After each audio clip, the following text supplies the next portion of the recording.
করতে পারতেছি হ্যাঁ, না। আমি দেখেছি। এইটা বলার মতো ক্ষমতা আমার নাই যে আমি আপনাদেরকে শিখাবো। আমি কাউকে শিখাইতে আসি নাই বা আমি কাউকে শিখাইতে পারিও না। এই ক্ষমতা আমার নাই। আমি যেটা পারি সেটা হচ্ছে আমার যে অভিজ্ঞতাগুলো আছে সেগুলো আপনাদের সাথে শেয়ার করতে পারি মাত্র। আমি আমার অভিজ্ঞতাগুলো আপনাদের সাথে শেয়ার করে আপনাদেরকে জাস্ট একটা গাইডলাইন বা একটা ওয়ে দেখায় দেওয়া, যে ওয়েতে আপনারা কাজ করে আপনারা আপনাদের ক্যারিয়ার ডেভেলপ করবেন। আপনার মাইন্ডে ইন্টেনশন থাকতে পারে যে আমি তো এখানে জাস্ট চাকরি করি, এর ফাঁকে যদি কিছু করা যায়। ঠিক আছে, ইন্টেনশন এটাই থাকতে পারে। বাট আমি এটাকে আপনাদের ক্যারিয়ার হিসেবেই দেখি। অ্যাজ এ মেন্টর হিসেবে আমি এটা আপনাদের ক্যারিয়ার হিসেবে দেখি, যে যেটাই করেন। বাট আমার কাছে আপনারা যেহেতু এখন আসছেন, এটা আপনাদের কাছে একটা ক্যারিয়ার। দ্যাট মিনস আপনাদের ক্যারিয়ার ডেভেলপ করার জন্য আমার যতটুকু অভিজ্ঞতা আছে সেটা আমি আপনাদের সাথে শেয়ার করব। কিছুটা আপনাদের কাছ থেকে হয়তো বা শিখবো, কিছুটা আমি আপনাদেরকে শেয়ার করব। That's it. সো কখনো কখনো যদি ভুল ত্রুটি হয়ে যায় ওইটা একটু একদম ন্যারো সাইজেই দেখেন। আহ, হয়তো বা এখানে অনেকেই আছেন যাদের যাদের থেকে আমি অনেক বয়সে অনেক ছোট হব। এই ক্যারিয়ারে যদি বলি আছি আজ প্রায় 4 বছর হয়ে যাচ্ছে। ফ্রিল্যান্সিং ক্যারিয়ার হিসেবে নিয়েছি আমি এটাকে। আর এর আগে অনলাইনে কাজ করা যদি বলি, আমি অনলাইনে কাজ শুরু করেছি অফিসিয়ালি 2010 থেকে। তখন হয়তো বা যারা ইন্টারনেটের সাথে সংযুক্ত বা এদিকে যদি কখনো আপনাদের মধ্যে যদি কেউ সংযুক্ত থাকেন, হয়তো বা বুঝবেন ব্যাপারটা যে পিটিসি সাইট বা আদার্স আরো যে টুকিটাকি যে ভিডিও দেখে দেখে আর্নিং করা, এই ছোট বাচ্চাদের মতো যেগুলো আর কি, খেলার ছলে উপার্জন করা, মোটামুটি ওই টাইপসের কাজ আগে তখন শুরু করেছিলাম। তখন আপওয়ার্কের নাম ছিল ওডেস্ক, দেন ফ্রিল্যান্সার.com তো তখন টপ ছিল।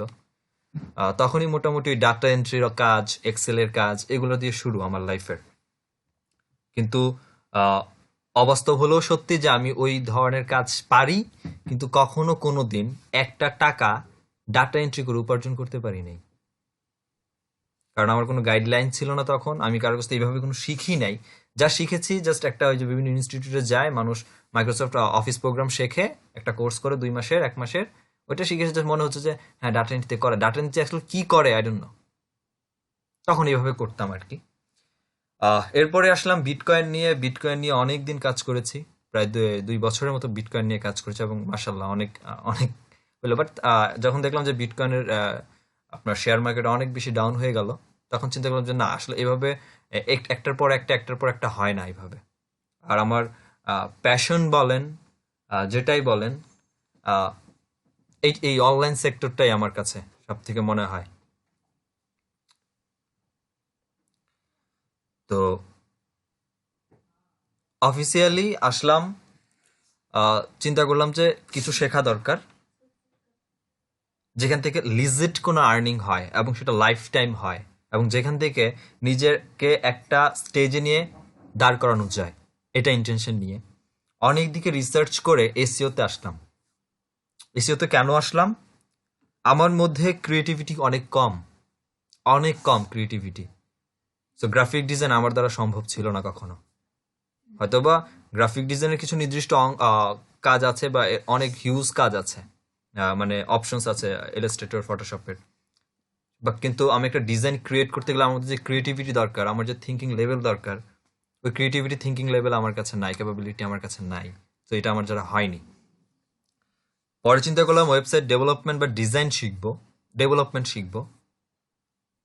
দেখলাম যে আমার ওই কোডিং আমার মাথায় আসে না, আমি ভুলে যাই। আমার প্র্যাকটিস যে করি নাই সেটা না, ট্রাই করেছি, অনেক চেষ্টা করেছি, কিন্তু হয়নি।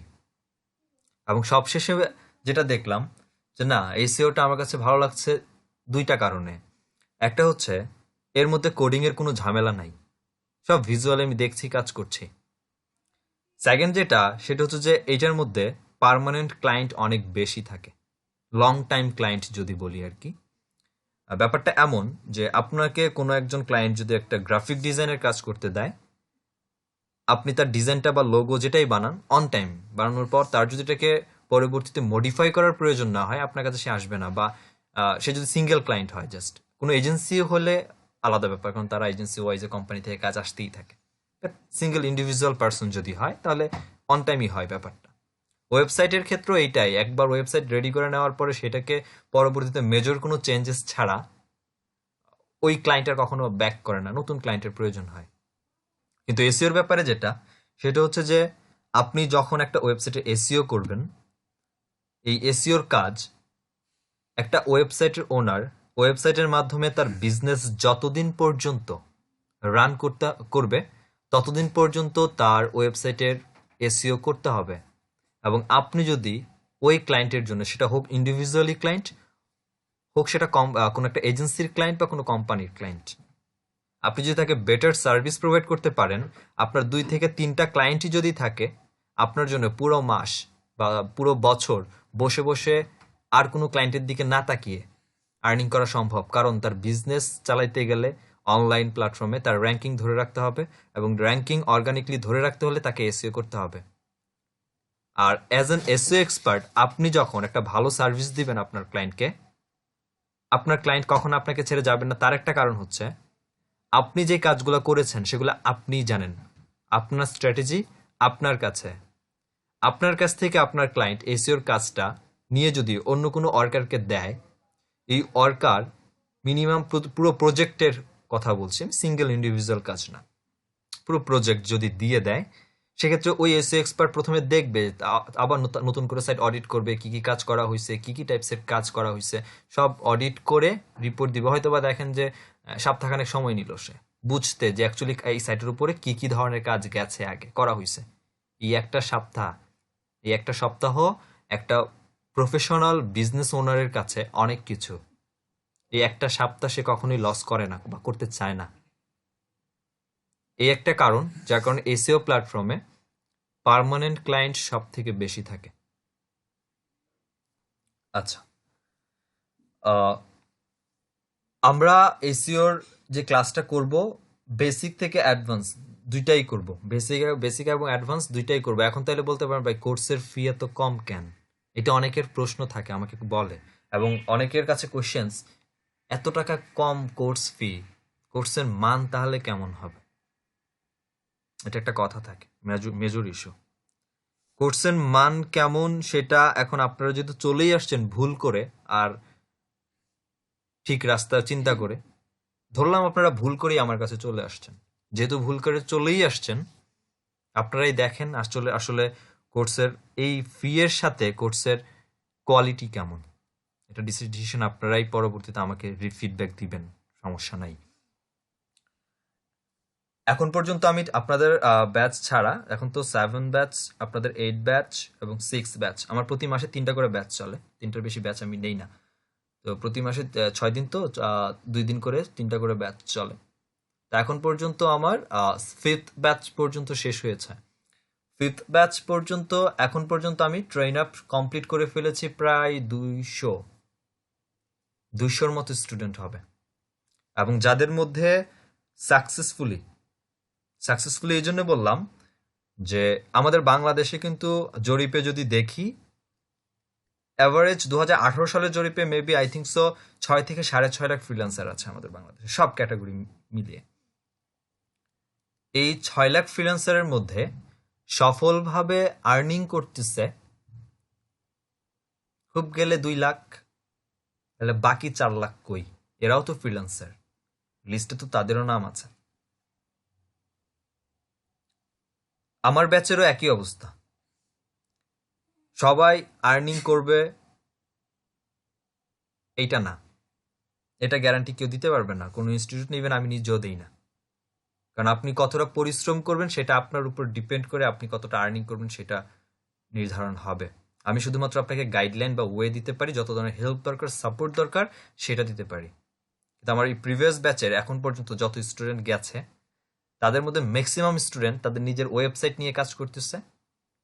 কারো কারো হচ্ছে হোস্টিং বিজনেস আছে, যারা তাদের নিজের হোস্টিং বিজনেসের ওয়েবসাইটগুলোকে র্যাঙ্কিং করছে। আর যারা ক্লায়েন্টের কাজ করছে তাদের মধ্যে থেকে 2জন আছে যারা একজন ইটালিয়ান, একজন জার্মান, দুইটা জার্মানি এবং ইটালির 2টা এজেন্সিতে কাজ করছে পার্মানেন্ট স্যালারিতে, যখন তাদের স্টার্টিং স্যালারি মেবি ছিল $300 করে, এবং তারা ফাইবার আপওয়ার্কে কাজ করতেছে ইভেন এখন পর্যন্ত। একজন ফাইবারে লেভেল 1 সেলার অলরেডি হয়ে গেছে, আরেকজন লেভেল 2 সেলার। একটা মেয়ে ছিল আমার ব্যাচের, একটাই মেয়ে ছিল এখন পর্যন্ত যতগুলা ফিমেল স্টুডেন্ট আসছে, তার মধ্যে একটা মেয়ে বাংলাদেশের একটা ই কমার্স কোম্পানির এসি এক্সিকিউটিভ হিসেবে কাজ করছে, যার স্যালারি স্টার্টিং এই ছিল 30,000 টাকা, এখন মেবি ইনক্রিজ হওয়ার কথা। সে থার্ড ব্যাচের ছিল। আর বাকি যারা আছে মোটামুটি কম বেশি যদি বলি, শিখছে, কাজ করছে, শিখছে। একদম ঝরে গেছে যদি বলি, হ্যাঁ ঝরেছে, একদম ঝরেছে, আমার ক্লাস থেকে ঝরে গেছে। যেমন আপনারা এখন 5 জন আছেন, ক্লাস স্টার্টিং করেছি, ক্লাস দেখা যাচ্ছে 16টা 17টা 18টা পার হওয়ার পর তাদের অ্যাবসেন্স শুরু হয়ে যায়, তারা ইরেগুলার হয়ে যাচ্ছে, তাদের প্র্যাকটিস করার মতো সময় হচ্ছে না, বা তারা অন্য কোনো কাজে এঙ্গেজ, বা তারা বদার হয়ে যায় এই কাজগুলো করতে গিয়ে। এই একটা কারণ, যে কারণে হচ্ছে তারা আহ, ঝরে গেছে। নাই, আপনাদের মধ্যে থেকে সবাই যে সাকসেসফুলি আর্নিং করবেন সেটা তখনই আমি বলবো যখন আমি আপনাদের পারফরমেন্স বেটার দেখব। এখন সবাই আসছেন, সবাই শিখতে আসছি, বা সবাই কিছু জানার জন্য আসছি, কিন্তু তার উপর একটা, আপনাদের যখন আমি ইন্ডিভিজুয়ালি জিগাই আপনারা এসিও কেন শিখতে আসছেন, আপনারা সবাই সুন্দর করে বলবেন ভাই কিছু জানার জন্য আসছি, কিছু শিখতে আসছি। আমার অনেক ইচ্ছা ভাই এসিও শেখার, অনেক আগে থেকে দেখে আসতেছি, নিজের একটা ওয়েবসাইট আছে ভাই, ওইটাকে র্যাঙ্কিং করবো, এই জন্য আসছি। But the universal truth is, আপনি টাকা কামাই করতে আসছেন এখানে, এটাই সত্য কথা। এবং আমরা প্রত্যেকটা ব্যক্তি এখান থেকে কিছু শিখবো, এবং ফার্দার আমরা এখান থেকে টাকা উপার্জন করব। আমার ডলার চাই, আমি এই জন্য আসছি এখানে, এবং এটাই সহজ সরল বাস্তব কথা।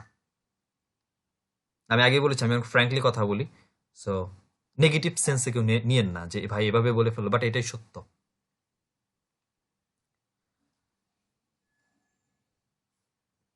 বলেন, আপনাদের সাথে একটু পরিচিত হই, তারপর আমরা ক্লাসে যাই। নুরুল আমিন ভাই, কোথা থেকে বলছেন, কি করেন? আসসালামু আলাইকুম ভাইয়া। আহ, আমি সিভিল ইঞ্জিনিয়ারিং স্টুডেন্ট, আর্ম ফোর্সে স্টাডি করে বিএসসি করতেছি, আর চট্টগ্রাম থেকে বলতেছি আমি। আর্ম ফোর্সেস থেকে, জি। উম, আর তার আচ্ছা পাশাপাশি যদি বলতে যাই, ডিজিটাল মার্কেটিং নিয়ে কাজ করছি, আর এসইও আগে শেষ করলাম, বাট ইফেক্টিভলি কোনো কাজ করতে পারি না, যার জন্য আপনার এটা দেখলাম এখানে ভর্তি হলাম। এসিও আগে কোথা থেকে শেষ করেছিলেন? আমি আইটি বাড়ি থেকে করলাম, আইটি বাড়ি থেকে করার পর এখানে আইটি বাড়ি থেকে করলাম, জামাল স্যার থেকে করলাম, তো কোনো কাজ হয় নাই আমার। এরপরে আমি ইনস্ট্রাক্টরি থেকে জয়িতা ব্যানার্জির একটা কোর্স করলাম, আপনার ডিজিটাল মার্কেটিং এর উপর। জি। ওটা নিয়ে আহ, আপনার কিছুদিন হলো কাজ শেষ করলাম। এই আপনার এরপর আপনার এসসি কোর্সটা দেখলাম, এখানে অ্যাডমিশন নিলাম। আচ্ছা, জয়িতা ম্যাডাম তো ভালো ক্লাস নেয়, উনি আমি যতটুকু জানি অনেক ভালো জি একজন জি জি ট্রেনার। জি জি জি জি, উনি অনেক ভালো। আচ্ছা বাট আমার আইটি বাড়ি, আমার অতটা আইটি বাড়ি মোটামুটি ভালো ছিল, বাট অত আমি করতে পারিনি ইফেক্টিভলি। আর জামাল স্যার তো বলা যায়, আমি আর বলবো না কারোর আচ্ছা, না থাক, সম্পর্কে। আমরা ওইদিকে না যাই। আচ্ছা আচ্ছা, আমার ইউডিমিতে কোর্স আছে, ইনস্ট্রাক্টরিতে কোর্স দেওয়ার কথা ছিল, বাট না দিয়ে দেয়নি আমি। ইউডিমিতে আমার কোর্স আছে এসিওর। আচ্ছা ঠিক আছে, থ্যাংক ইউ। নরিন, কেমন আছেন আপনি? আপনি আমার ছোটই হবেন আশা করি, নাম ধরে ডাকলাম। হ্যাঁ, সমস্যা নেই। আসসালামু আলাইকুম ভাইয়া। ওয়ালাইকুম আসসালাম। আম- আমি করিমুন্নাহার নওরিন। আমি মাস্টার্স ফার্স্ট ইয়ারে পড়তেছি। জি। কম্পিউটার সায়েন্স অ্যান্ড ইঞ্জিনিয়ারিং নিয়ে আমি অনার্স কমপ্লিট করেছি। এখন বিজনেস অ্যাডমিনিস্ট্রেশন নিয়ে মাস্টার্স করছি। আর আমি 2017 সাল থেকে ফ্রিল্যান্সিং করতেছি। আমার ফ্রিল্যান্সিং এর যাত্রাটা শুরু হয়েছিল লার্নিং এন্ড আর্নিং ডেভেলপমেন্ট প্রজেক্টের মাধ্যমে। ওইখানে আমি এলএডিপি। ওয়েব ডিজাইন, হ্যাঁ হ্যাঁ, ওয়েব ডিজাইন এন্ড ডেভেলপমেন্টের কোর্সটি করেছিলাম। তো আমি ওয়ার্ডপ্রেস ডেভেলপমেন্টে ইন্টারেস্টেড হই। তো ওইটা শেখার মাধ্যমেই আমি আমার ফ্রিল্যান্সিংটা স্টার্ট করি। আর পাশাপাশি আমি একটা এডিশনাল কথা বলবো, সেটা হচ্ছে যে আমি learning and earning development project থেকে সিলেট ডিভিশনের মধ্যে সিলেক্টেড হই এবং ল্যাপটপ একটা উইন করি বাহ। গভর্নমেন্ট থেকে। আচ্ছা আচ্ছা। আর সবকিছুর পাশাপাশি মানে আমি এখন এসইও কেন শিখতে চাচ্ছি সেটা হচ্ছে যে আমি আপনার কিছু পয়েন্ট আমার নিজেরও এটা থিঙ্কিং আসছে যে পার্মানেন্ট যে ক্লায়েন্টের বিষয়টা দেখা যাচ্ছে যে আমি আসলে অনেক দেশের ক্লায়েন্টের সাথে কাজ করতেছি। তো দেখা যায় যে অনেক সময় মানে এটা থেকে আমি মানে 10টা ক্লায়েন্টের সাথে কাজ করে থেকে আমি মনে করি যে যদি আমি দুইটা বা একটা পার্মানেন্ট ক্লায়েন্ট পাই যেটা দিয়ে মানে যেমন ধরেন আমার স্যাটিসফ্যাকশন চলে আসে যে না আমি বলতে পারি যে না আমি একটা কোম্পানির আন্ডারে কাজ করতেছি। সো এই জিনিসটার জন্যই আসলে আমি দেখছি যে ডিজিটাল মার্কেটিং এর মধ্যে আমার যে বান্ধবীরা কাজ করতেছে ওদের কিন্তু পার্মানেন্ট আছে, যে ওরা মানে এইরকম একটা কোম্পানিতে কাজ করতেছে। কিন্তু আমার ক্ষেত্রে দেখা যাচ্ছে যে আমি মানে একটা ওয়েবসাইট কাজ করে দিলাম, তো দেখা যাচ্ছে ক্লায়েন্ট অনেক দিন পর হঠাৎ এসে নক দিল যে আমার আপডেটিং লাগবে। সো এটা আমার কাছে মনে হচ্ছে যে এর থেকে আমি ডিজিটাল মার্কেটিংটা একটু এডিশনালি শিখে রাখলাম, তাহলে দেখা যাচ্ছে যে আমার নলেজটা একটু বাড়লো, এই আর জি। কি। আপনি সিএসসি থেকে শিফট কেন করলেন? সিএসসি থেকে শিফট করার রিজন হচ্ছে যে আমি তো লিডিং ইউনিভার্সিটি থেকে প্রাইভেট ইউনিভার্সিটি থেকে পড়েছি। তো দেখা যাচ্ছে যে তখন আমাদের ইউনিভার্সিটিতে এমএসসি করার কোনো চান্স ছিল না, আর আচ্ছা সাস্ট আচ্ছা থেকে যদি করতাম তাহলে দেখা যাচ্ছে সাস্টের যে এমএসসিটা এটা আমার কাছে মনে হচ্ছিল একটু কঠিন আমার জন্য। তো আচ্ছা এই জন্য আমি এমবিএ তে আর কি ট্রান্সফার হয়ে যাই। আচ্ছা, ঠিক আছে। মাহফুজুর রহমান ভাই, সালাম আলাইকুম। ওয়ালাইকুম আসসালাম ভাইয়া। কোথা থেকে বলছেন ভাই? ভাই আমার বাসা হয়েছে মোহাম্মদপুরে। মোহাম্মদপুর। জি। আচ্ছা আচ্ছা। আহ, আমার ছোটখাটো একটা ব্যবসা ছিল। হুম। আর এই এখন যে সিচুয়েশনে সেই সিচুয়েশনে আমার ওটা এখন টোটালি অফ। আমার আইএনজিও দের সাথে আমার কাজ ছিল। আমরা জি মূলত ওমেন এন্টারপ্রেনারদের নিয়ে কাজ করি। তো এখন টোটালি ফিল্ড ওয়ার্ক বন্ধ দেখে টোটালি বন্ধ। তা আমি আবার গ্রাফিক ডিজাইনের কাজ শিখছি ওটা নিয়ে, আর সাথে সাথে যে এখন এসইও শেখার জন্য আপনার শরণাপন্ন হলাম। যেমন মার্কেট প্লেসের জন্য আমি মেইন কথা হচ্ছে যে আপনি যেটা বলছেন যে ডলার কামাইতে হবে, আমি ওটার জন্য নামছি। যাক, মাশাল্লাহ। ইনশাল্লাহ ভাই, কামাবো ভাই, দুই হাতে কামানোর জি, চেষ্টা করবো আমরা। আপনার সহযোগিতা চাই সবসময়, ইনশাল্লাহ ভাই, এটাই। আমি আমি যথাসাধ্য চেষ্টা করবো আমার। রবিন ভাই, জি। আমার নামের নাম, আমার মিতা, তাহলে আপনি কেমন আছেন? আসসালামু আলাইকুম ভাই। জি ভাই, ওয়ালাইকুম ভালো আসসালাম। আছি। জি ভাই, আমি কোথা থেকে চিটাগং বলছেন? থেকে বলছি। জি জি, এখন আমি অনার্স সেকেন্ড ইয়ারে আছি জাহাঙ্গীরনগরে। আর ইমেল মার্কেটিং নিয়ে কাজ করি। তো ডিজিটাল মার্কেটিং শেখা শুরু। সেটা মোটামুটি শেখা হয়েছে, আর একটু অ্যাডভান্স লেভেলে শেখার জন্য আসছে। আর পার্সোনাল একটা ওয়েবসাইট বিল্ড আপ করতে চাই, তো সেই কারণে এসইও আসা। আগে কোথা থেকে শিখছেন? কিছু নিজেই শিখছি, ক্যাম্বেল, ক্রাইক, হ্যাঁ, তারপর চেস রেনার, এদের বুঝতে থেকেই পারছি, আর কি বুঝতে পেরেছি। শেখা। ঠিক, ঠিক আছে। আর আরিফুর বাংলা কিছু রহমান ভাই। কোর্স আছে, সেগুলো ফ্রিতে আচ্ছা, শিখছি। ঠিক আছে। কেমন আছেন আরিফ ভাই? আসসালামু আলাইকুম। ভালো ভাইয়া, আপনি ভালো আছেন? আলহামদুলিল্লাহ ভাই। কোথা থেকে বলছিলেন? বরিশাল থেকে বলছিলাম। আমি আচ্ছা। বিবিএ অনার্স ফোর্থ ইয়ার পড়ছি, আর জি পাশাপাশি এই 20 সালে ডিজিটাল মার্কেটিং এর কোর্স করছি এলডিপি থেকে। জি। আর দ্বিতীয়ত এসইও কোর্সটা করা অনলাইন জগৎ থেকে মানে ইনকামের উদ্দেশ্যে এসইওটা আসলাম। ফার্স্ট টাইম আমার কাছে আসছেন নাকি এসইও এর আগে কোথাও শিখেছিলেন? আমি কিছু কোর্স দেখছি, মোটামুটি বেসিক ধারণাটা আছে আর কি। প্র্যাকটিক্যালি হাতে কলমে যাতে কাজটা আগাই নিতে পারি এর জন্য আপনার আচ্ছা কোর্সটাতে ভর্তি আচ্ছা হই। আচ্ছা আচ্ছা, ঠিক আছে। সালমান ভাই, আপনি তো একটা জব করেন, আমি যতটুকু জানি, আপনার সাথে কথা বলেছিলাম। তারপরে বলেন, একটা ওয়েবসাইটে মেবি আপনার ছিল এসইও, তো তার আগে, তার মানে এর আগে দেখেছিলেন কখনো এসইও চেষ্টা করেছিলেন, না ভাই, করেছিলেন? এসইওটা একদম প্রথম থেকে শুরু আর কি। আচ্ছা, আমি বলি, আমি চ্যানেল আই আছি জি আইটি তে আর কি। জি বেসিক্যালি ওই যে বললাম, ফ্র্যাঙ্কলি বলি আর কি, ইনকাম করার জন্য আসছি আর কি। আর আপনার ভিডিওটা হঠাৎ দেখলাম আর কি ফেসবুকে। আপনার কিছুটা আপনার ভিডিওর অংশ দেখতে দেখলাম, ফ্র্যাঙ্কলি কথা বলতেছেন। তো ওইভাবে ভালো লাগলো আপনার কাছে, তারপরে তো আপনাকে নক করা, কথা বলা। জি। কিছুদিন আগে আর একটা সময় টিভিতে একটা রিকোয়ারমেন্ট দিয়েছিল, তাদের ডিজিটাল মার্কেটার দরকার। হুম অ্যাপ্লাই হুম করেছিলাম, হুম। এখন পর্যন্ত ডাক আসে নাই।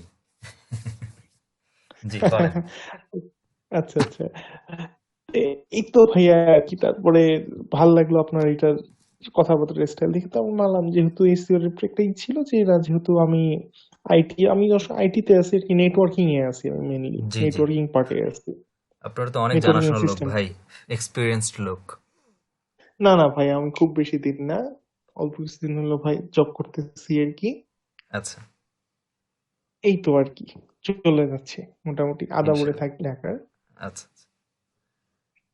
নাহিদ ভাই কোথা থেকে বলছেন? আসসালামু আলাইকুম ভাই, আমি যশোর নবগ্রাম অভয়নগর থানা থেকে বলতেছি। জি। আমি অনার্স ফাইনাল ইয়ার অ্যাকাউন্টিং নিয়ে করতেছি। অনলাইনে ওই আপনার মতোই আসে, 2017 সালে আসছি। সেটা হচ্ছে ওই বিভিন্ন পিটিসি সাইট, বিটকয়েন, হাবিজা থেকে পর্যন্ত কিছুই করতে পারি নাই। তারপর হচ্ছে মাঝে একটা সিপিএ কোর্সও নিয়েছি, কিন্তু আসলে সিপিএ কোর্স যেসব সাইট সেগুলো দেখলাম হুম। কম বেশি আর কি এক্সকাম মনে হইলো আর কি আমার কাছে। হ্যাঁ, অ্যাডাল্ট তো বেশি কাজগুলোই অ্যাডাল্ট। জি, তো দেখা যাচ্ছে আমি একটা প্রজেক্টের অফার লিঙ্ক শেয়ার করছি, কিন্তু অন্য প্রজেক্টের আর কি লিঙ্কে ক্লিক করে। তো এর জন্য আর কি সিপিএ মার্কেটিংটা আর করি নাই। তো সেই হিসাবে আর কি এসইওটা শেখার ইচ্ছা সিপিএম মার্কেটিং কি অনেকদিন যাবত। বিজবন্ড থেকে করেছিলেন? না না না না, আচ্ছা বিসবন্ড থেকে করি নাই। আচ্ছা, ঠিক আছে। দেখা যাক ভাই, কেউ কেউ এসইও শিখছেন, কেউ কেউ ডিজিটাল মার্কেটিং নিয়ে ভালো ধারণা আছে। আমাদের কিছু ডিজিটাল মার্কেটিং আপনারা শেখাবেন। ভাই আমি কিছু বীজ বন্ডের নামে তো অনেক ভাই শুনি, অনেক ব্যাড কথাবার্তা শুনি। দাঁড়ান, ভিডিওটা একটু ক্লোজ করে নিই ভাই। তো যাই হোক, কিছু আপনাদের কাছ থেকে শিখবো, কিছু আমি আপনাদের সাথে শেয়ার করব। আগেই বলছি শেখানোর ক্ষমতা আমার নাই ভাই। কোর্স আউটলাইন হচ্ছে ভাই এটা। আপাতত ওই যে বললাম গল্প গল্প করে ছেড়ে দিব আজকে, বেশি কথা বলবো কারণ এই দুইটা ক্লাস দুইটা না, হ্যাঁ দুইটা ক্লাস, 1 নাম্বার এবং 2 নাম্বার ক্লাস যেটা আছে এ মোটামুটি এরা থিওরিক্যাল বলতে পারেন। একদম প্র্যাকটিক্যালি ক্লাস শুরু হবে হচ্ছে আমাদের 3 নাম্বার ক্লাস থেকে, একদম প্র্যাকটিক্যাল, টোটালি কিওয়ার্ড রিসার্চ। তো আমি অন্যান্য ইনস্টিটিউটে দেখবেন যে আউটলেটগুলো চেক করে বেশি, এগুলো তো নর্মাল ব্যাপার, থিওরিক্যাল ব্যাপার এগুলো। প্র্যাকটিক্যালের দিকে যদি আসি, যে কিওয়ার্ড রিসার্চের উপরে খুব বেশি গেলে 2 থেকে 3টা ক্লাস রাখে। তো এদিকে টেনশন নিয়ে না, আমি আপনাদের জন্য টোটাল 1টা 2টা 3টা 4টা 5টা ক্লাস রাখছি ইনশাল্লাহ। এই 5টা কিওয়ার্ড রিসার্চের উপর যে 5টা ক্লাস রাখছি, তাতে কিওয়ার্ড রিসার্চ যেটাকে বলা হয় এসইওর হার্ট। কারণ একটা ওয়েবসাইটকে র্যাঙ্কিং এ নিতে গেলে একটা কিওয়ার্ডের উপরে বেস করে নিতে হয়। সো কিওয়ার্ড ছাড়া অ্যাকচুয়ালি সম্ভব না, প্রপার কিওয়ার্ড ছাড়া, প্রফিটেবল কিওয়ার্ড ছাড়া র্যাঙ্কিং পসিবল হয় না। সো আমি এটাকে বলি পার্সোনালি, যে অন্য কি বলে জানি না, যে এটা কিওয়ার্ড রিসার্চ হচ্ছে এসইওর হার্ট। 5টা ক্লাস রাখছি ইনশাল্লাহ। এই 5টা ক্লাসে টোটালি কিওয়ার্ড রিসার্চ নিয়ে কখনো কোনো দিন কোনো সমস্যা হবে না, অ্যাটলিস্ট যদি ভালো করে প্র্যাকটিস করেন। এরপর অন পেজ এসইওর উপরে, অন পেজ এসইও এখানে যে আউটলাইনগুলো আছে, হ্যাঁ, কন্টেন্ট রাইটিং এর ক্লাসগুলো, যে অনেকের নিজস্ব ওয়েবসাইট রেডি করার পরে নিজেরা যদি ব্লগিং করেন, সেক্ষেত্রে কন্টেন্ট রাইটিংটা সব থেকে মোস্ট ইম্পর্টেন্ট একটা ব্যাপার। সো টাকা ইনভেস্ট করে কন্টেন্ট রাইটার দিয়ে কন্টেন্ট লেখানোর পর সেগুলোকে দেওয়া আসলে সবার কাছে অ্যাফোর্ডেবল না ব্যাপারটা। সো নিজেরা যেন একটু কন্টেন্ট লিখতে পারেন, ভালোভাবে ইউনিক কন্টেন্ট লিখতে পারেন, এসইও ফ্রেন্ডলি কন্টেন্ট লিখতে পারেন। সো ওই ব্যাপারটা আমি মাথায় নিছি। অনেকের আবার ইন্টেনশন থাকে যে সাইট বানাবো আবার ডেভেলপারকে দিয়ে রেডি করাবো, সেই জন্য আপনাদের লাস্টের দিকে ওয়েবসাইট ওয়ার্ডপ্রেসের উপরে বেসিক ক্লাস আমি রেখে দিছি, যে অ্যাটলিস্ট একটা সাইট যেন মোটামুটি ডেভেলপ না, ডিজাইন করতে পারেন নিজের মতো করে, কাস্টমাইজ করে নিয়ে যেন কাজ করতে পারেন। আপনাদের জন্য যে পরিমাণ রিসোর্স দরকার, প্রিমিয়াম থিম লাগে বা প্রিমিয়াম প্লাগ ইন লাগে, সবগুলো আমি দিয়ে দিব, সমস্যা নেই, আমার কাছে আছে, সবগুলো দিয়ে দেবো। E commerce SEO plus local এসইওটা আপনাদের জন্য ইনক্লুড করেছি, যেটা লোকাল এসইও তো টোটালি আলাদা একটা সেপারেশন পার্ট, আলাদা একটা বলতে পারেন একটা কোর্সই রান করা যায়, প্রায় 14-15টা ক্লাস দিয়ে লোকাল এসইওর উপরে নেওয়া যায়। বাট বেসিকটা রেখে দিচ্ছি। কিন্তু ট্রেডিশনাল বা অর্গানিক এসইও যেটা বলি আমরা, এখানে টোটাল ক্লাস পাচ্ছি আমরা 16টা। এই 16টা ক্লাসে এখানে যা আছে আউটলাইন এনাফ না, এখানে অনেক কিছু আছে যেগুলা এখনকার সময় চেঞ্জ হবে। রিসেন্টলি আপনারা হয়তো বা জানেন যে ডিসেম্বরের 4 তারিখে গুগল তার বড় সড় একটা কোর আপডেট নিয়ে আসছে, এবং এই আপডেটের পর অনেক কিছু চেঞ্জ হয়ে গেছে, অনেক টার্মস অ্যান্ড কন্ডিশন চেঞ্জ হয়ে গেছে, টেকনিক চেঞ্জ হয়ে গেছে, স্ট্র্যাটেজি চেঞ্জ হয়ে গেছে। আপডেটটা নিয়েই অ্যাকচুয়ালি এখান থেকে কোর্সের মডিউল থেকে অনেক কিছু চেঞ্জ হবে। আমি শুধু এটাকে চেঞ্জ করি নেই, চেঞ্জ করার মতো সময় আমার কাছে নাই ভাই। একটা অ্যাসিস্ট্যান্ট রাখবো ভাবতেছি, খুব শীঘ্র একটা নিয়োগ দিব অ্যাসিস্ট্যান্টের জন্য। এরপরে 24 নম্বর ক্লাসটা আমি এখনো বলবো না কি, এখানে কিছুই রাখি নেই। 24 নম্বর ক্লাস একটা আছে, এটা তাদের জন্য যারা শেষ পর্যন্ত আমার সাথে টিকে থাকতে পারবে। আফটার এক্সামিনেশন যারা টিকে থাকবে, আমার ভেতরে যা আছে সব এইখানে যাবে। আমার স্ট্র্যাটেজি, আমার ওয়ে, আমি যে ফরম্যাটে কাজ করি, ব্যাপারগুলা। আর যে ব্যাপারগুলো আছে যে মার্কেট প্লেসে অ্যাকাউন্ট ক্রিয়েশন, অ্যাপ্রুভাল, বা মার্কেট প্লেসে অ্যাকাউন্ট করার পরে গিগ সাবমিশন, বা আপওয়ার্কে যদি বলি অ্যাকাউন্ট অ্যাপ্রুভাল করার বা এক্সাম, এগুলো আমি যদি আপনাদের দিতে সমস্যা হয়, আমি এগুলোর জন্য সাপোর্ট দিয়ে যাব, সমস্যা নাই। ক্লাসগুলা, পরীক্ষাগুলো আমি দিয়ে আপনাদেরকে অ্যাপ্রুভ করার ব্যবস্থা করে দিব। মার্কেট প্লেসে ক্লায়েন্টকে হ্যান্ডেল করার ব্যাপার, বা ক্লায়েন্টকে স্যাম্পল, প্রত্যেকটা ক্লায়েন্টই একটা কাজ আপনাকে দেবে, তার আগে অবশ্যই সে আপনার কাজের স্যাম্পল চাবে। তো নির্দ্বিধায় আমাকে একটু নক দিবেন, স্যাম্পল আমি দিয়ে দিব আপাতত। আর নিজেরা যে কাজগুলো থাকবেন করবেন, প্র্যাকটিস করবেন, সেগুলো তো আপনাদের জন্য আছে। আর যাদের নিজের ওয়েবসাইট নাই, আপাতত চিন্তা করতেছেন যে ওয়েবসাইট নিবেন, সেটা পরে, বাট আপাতত নেওয়া অ্যাফোর্ডেবল সম্ভব না, বাট প্র্যাকটিস তো আমাদের করতে হবে, রাইট? আমি ফ্রি মেথড শিখাবো, ফ্রিতে কিভাবে ওয়েবসাইট নেওয়া যায়, এবং সেখানে উইথ সিপ্যানেল সবগুলোই দেখানোর চেষ্টা করবো। তারপর একদম পেইডে যদি আসি, পেইড সিপ্যানেল নিয়ে বা প্রিমিয়াম থিমের সাথে কাজ করা, এই যে একটা প্রজেক্ট আছে, এই পুরো ওয়েবসাইটটা আপনাদের। এখানে যে কন্টেন্টগুলো দেখছেন, প্রত্যেকটা কন্টেন্ট প্রিভিয়াস ব্যাচের স্টুডেন্টদের লেখা, প্রত্যেকটা আমার দেখানো কন্টেন্ট রাইটিং ওয়েতে দেখানো, তাদেরই এসইও করা, এবং এদের মধ্যে এই একজনের কন্টেন্ট অলরেডি র্যাঙ্কিং হচ্ছে গুগলে, বাকিরা ট্রাই এখনো করছে। পুরো সাইটটা আপনাদের জন্য এখানে রেখে দিছি হচ্ছে পুরোটা প্র্যাকটিসের জন্য, আপনাদের প্র্যাকটিক্যালি যেন লাইভ প্রজেক্টে কাজ করার যে এক্সপিরিয়েন্স নেওয়া বলেন বা কাজ করা বলেন, এটার জন্য করতে পারেন। দ্বিধাহীনতা ভাবে এটা নষ্ট হয়ে যাবে, এটা হবে সেটা, এটা চিন্তা না করে আপনি আপনার মতো করে যেভাবে খুশি এই সাইটে বসে আপনি আপনার কাজগুলো করবেন, কোনো সমস্যা নেই। আরো যত ফ্যাসিলিটিস দরকার, পেইড কিছু টুলস আছে, কিওয়ার্ড রিসার্চ বলেন বা হাবিজাবি যা আছে, মোটামুটি যে নিয়ে পারছে মোটামুটি লিখছে আর কি, এখানে কেউ কেউ বাদ দেয় নাই। যাদের অ্যাকচুয়ালি ওইভাবে অ্যাফোর্ড করার মতো অ্যাবিলিটি নাই, যে আপাতত প্র্যাকটিস করে যাই এই ব্যাপারটা নিয়ে, এটাও চিন্তা করে রেখে দিছে আপনাদের জন্য, চিন্তা করার কোনো কারণ নাই। আসেন চলেন ক্লাসে যাই। Introduction to search engine. Actually search engine বলতে আমরা কি বুঝি, আর হোয়াট ইজ সার্চ ইঞ্জিন, দুইটা প্রশ্নের অ্যান্সার একসাথেই চলে আসে যদি বলি। তার আগে সার্চ ইঞ্জিন হচ্ছে যে আমরা যেখানে লাইক দ্যাট গুগলের কথা যদি বলি, এটা একটা প্ল্যাটফর্ম, যে প্ল্যাটফর্মে আমরা কোনো কিছু লিখে সার্চ করি, আমাদের যা দরকার আমরা এই প্ল্যাটফর্মে আসি, এসে লিখি, যে কোনো একটা ব্রাউজারের ট্যাব ওপেন করে ডিরেক্টলি হয়তো google.com লিখে যাই না, কারণ এখন তো ব্রাউজারগুলো সবগুলো ডিফল্ট গুগলকে সাপোর্ট করে। সো বাই ডিফল্ট হিসেবে আমরা এইভাবে একটা নিউ ট্যাব ওপেন করে এখানে লিখে দিই যা লিখি, কিন্তু অটোমেটিক্যালি এটা গুগল থেকে সার্চ হচ্ছে, কারণ এখানে দেখেন একটা লোগো, গুগলের একটা লোগো এখানে দেওয়া আছে, এটা অটোমেটিক্যালি গুগল থেকেই সার্চ করছে। আমরা এরকম গুগল ছাড়াও এরকম অনেক সার্চ ইঞ্জিন আছে, লাইক দ্যাট ইয়াহু, দেন পিপিলিকা বাংলাদেশের আছে, ছেলেপেলেদের, স্টুডেন্টদের এবং টিচারদের সমন্বয়ে ক্রিয়েট করা পিপিলিকা.com, এটা বাংলাদেশের একটা সার্চ ইঞ্জিন। তো এরকম অনেক সার্চ ইঞ্জিন আছে, আমরা এগুলো জানি, এগুলো পপুলার, দ্যাটস ওয়াই আমরা এগুলো আমাদের মাইন্ডের মধ্যে আগে থেকে সেট আপ হয়ে গেছে। তো এর বাইরেও এই যেগুলো আমাদের পপুলার বাদে যদি বলি, যে গুগল, ইয়াহু, পিপিলিকা, অ্যামাজন, বিং, এই ধরনের যে সার্চ ইঞ্জিন ছাড়াও ওয়ার্ল্ডে আরো অনেক সার্চ ইঞ্জিন আছে, এবং লোকালি সার্চ ইঞ্জিন, যেমন বাংলাদেশের জন্য পিপিলিকা.com একটা লোকালি সার্চ ইঞ্জিন বাংলাদেশের। এরকম চীনের জন্য, জাপানের জন্য, জার্মানির আলাদা সার্চ ইঞ্জিন আছে হয়তোবা, এরকম অনেক হাজারো সার্চ ইঞ্জিন আছে, বাট আমরা ইন্টারন্যাশনালি গুগলকে বেশি চিনি এবং গুগলকে বেশি সাপোর্ট করি, এবং আমাদেরকে এটাকেই অনেক বেশি ট্রাস্টেড মনে হয়।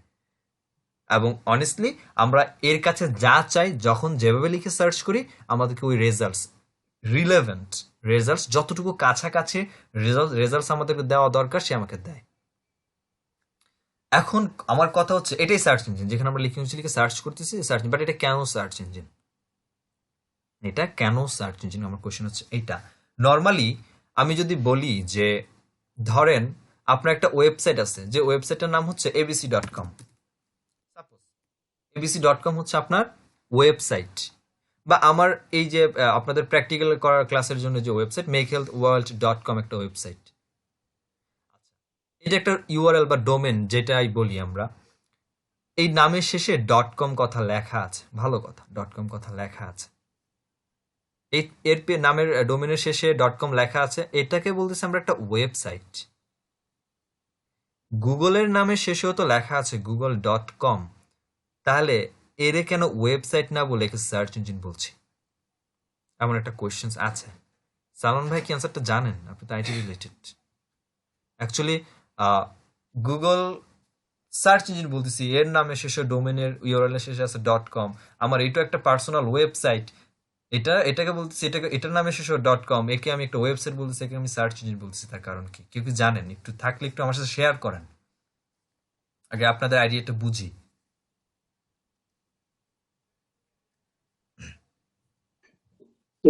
গুগল হচ্ছে স্যার ইনফরমেশন প্রোভাইড করে স্যার, যা কিছু আমিও তো ইনফরমেশন প্রোভাইড করছি। এই যে আপনি করোনা ভাইরাস থেকে কেমনে বাঁচবেন, তারপরে এই যে মনে করেন যে মৌমাছি না কি বলে এগুলা দিয়ে কেমনে আপনি ট্রিটমেন্ট করবেন, আপনি ডায়েট কিভাবে করবেন, আপনি কুকুরের জন্য কিভাবে কতটা বেটার খাবার খুঁজে পাবেন, আমি তো আপনাকে ইনফরমেশন দিচ্ছি। এই যে দিচ্ছি না, আমি তো ইনফরমেশন দিচ্ছি আপনাকে, রাইট?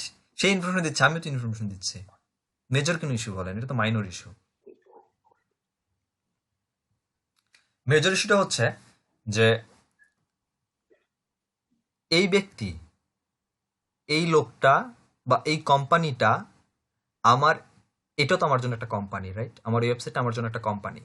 যদি চিন্তা করি, এই কোম্পানিটা গুগল নামক এই কোম্পানিটা বা গুগল নামক এই ব্যক্তি আমার মতো ছোট একটা কোম্পানিকে সে কোটি কোটি লোকের কাছে পৌঁছায় দিচ্ছে। এটা একটা কারণ, যেটার সাধ্য আমার কখনোই ছিল না একা একা এতগুলো লোকের কাছে পৌঁছানো। আমার একটা মাধ্যম দরকার ছিল লোকজনের কাছে পৌঁছানোর, সেই মাধ্যমটা বা তৈরি করে দিচ্ছে আমাকে গুগল। এবং শুধু আমার একার না, আমার মতো হাজারো কয়েক লক্ষ কোটি ওয়েবসাইটকে সে সুযোগ করে দিচ্ছে এত এত লোকের কাছে, আমার একদম পটেনশিয়াল কাস্টমারের কাছে আমার প্রোডাক্টটা পৌঁছানোর। এবং এ এমন একটা সার্ভার, এ নিজে একটা সার্ভার, এমন একটা সার্ভার যেখানে সে আমার মতো এরকম অনেক কোম্পানি বা এমন অনেক ব্র্যান্ডেড ওয়েবসাইটকে স্টোর করে রেখে দিছে, তার মধ্যে নিজের মধ্যে ইন্ডেক্স করে রেখে দিছে। এবং প্রয়োজনীয় সময় ইউজাররা যখন যেভাবে যা চাচ্ছে সেটার উপরে ডিপেন্ড করে আমার বা আমার মতো আরো 10টা ওয়েবসাইটকে রিপ্রেজেন্ট করতেছে। যার কারণে এর নামের শেষে .com থাকা সত্ত্বেও এই একটা সার্চ ইঞ্জিন, বাট আমার নামের শেষে একটা .com থাকা সত্ত্বেও আমি জাস্ট সিম্পল একটা ওয়েবসাইট। কারণ আমার নিজের মধ্যে কাউকে ইন্ডেক্স করার ক্ষমতা নাই, বরং আমি কারো মধ্যে গিয়ে ইন্ডেক্স হচ্ছি, সে হচ্ছে গুগল বা গুগলের মতো ইয়াহু, বিং, পিপিলিকা, অ্যামাজন। গুগল একটা কাজ করে সব সময় এবং আমাদের ইন্টেনশন থাকবে ওই কাজটাই করা। একটু দেখি আমরা, মনে করেন যে এটা হচ্ছে গুগলের একটা সার্ভার, এবং গুগলের সার্ভারে টোটাল এই 4টা হচ্ছে 4টা রুম, এক একটা রুম গুগলের এক একটা ঘর বলতে পারি। মনে করি গুগল কি করে, আমরা যেটা করি, আমরা হচ্ছে এইখানে জাস্ট গুগলের কাছে যাচ্ছি এবং আমার যা খুশি লিখে সার্চ করতেছি এখানে, বা এখানে লিখে সার্চ করছি আমি, রাইট? আমি যা কিছু সার্চ করছি, যেটাই সার্চ করছি গুগল এই রিলেভেন্ট ইনফরমেশন আমাকে প্রোভাইড করছে। কই থেকে প্রোভাইড করতেছে গুগল প্রোভাইড করতেছে এই আপনার যা ইনফরমেশন দরকার সেই রিলেভেন্ট কোনো একটা ওয়েবসাইট ওই টপিক নিয়ে কথা বলছে তাদের কাছ থেকে নিয়ে দিচ্ছে। বাট গুগল এটাকে কিভাবে ফিল্টারিং করছে যে আপনার জন্য কতটা কিভাবে প্রযোজ্য। আপনাকে এখন গুগল সবসময় চায় আপনি আপনার যে ইনফরমেশন চান এইটার যথোপযুক্ত এবং অ্যাকুরেসি এবং পারফেক্ট অ্যান্সারটা যেন আপনি পান, আপনি যেন হতাশ না হন এবং আপনি অ্যাকুরেসিটা যেন ঠিকঠাক থাকে। সো গুগল তো, আমি এরকম একটা ওয়েবসাইট বানাচ্ছি এবং আমি মনে করেন কাজ করতেছি বনবট নিয়ে, এটা যে সেগমেন্টটা আছে, এরকম আরো 10টা ওয়েবসাইট লিখছে, বাট আমারটা খুবই ভালো, আমার লেখাটা খুবই ভালো, বা অন্যের লেখাটা খুবই ভালো, আমারটা খুব খারাপ। এখন গুগল তো ফিল্টার করবে যে এখন আমারটার লেখা যেহেতু খারাপ, আপনি এটা লিখে সার্চ করছেন, আমার খারাপ লেখাটা যদি আপনাকে দিয়ে দেওয়া হয়, গুগল যদি দেখায়, আপনি যতটা বেনিফিট হবেন তার থেকে বেশি বেনিফিট হইতেন যদি যে ব্যক্তিটা ভালো লিখছিল তার ওয়েবসাইটে যদি আপনি পাইতেন। গুগল যেটা করে সেটা হচ্ছে গুগল প্রত্যেকটা ওয়েবসাইটকে একটা ব্র্যান্ড হিসেবে দেখে এবং ব্র্যান্ডের সাইজ অনুসারে বা ব্র্যান্ডের কোয়ালিটি অনুসারে এই প্রত্যেকটা রুমের মধ্যে গুগল ওয়েবসাইটগুলোকে সাজায়। লাইক দ্যাট, এটা ধরেন 1 নাম্বার রুম।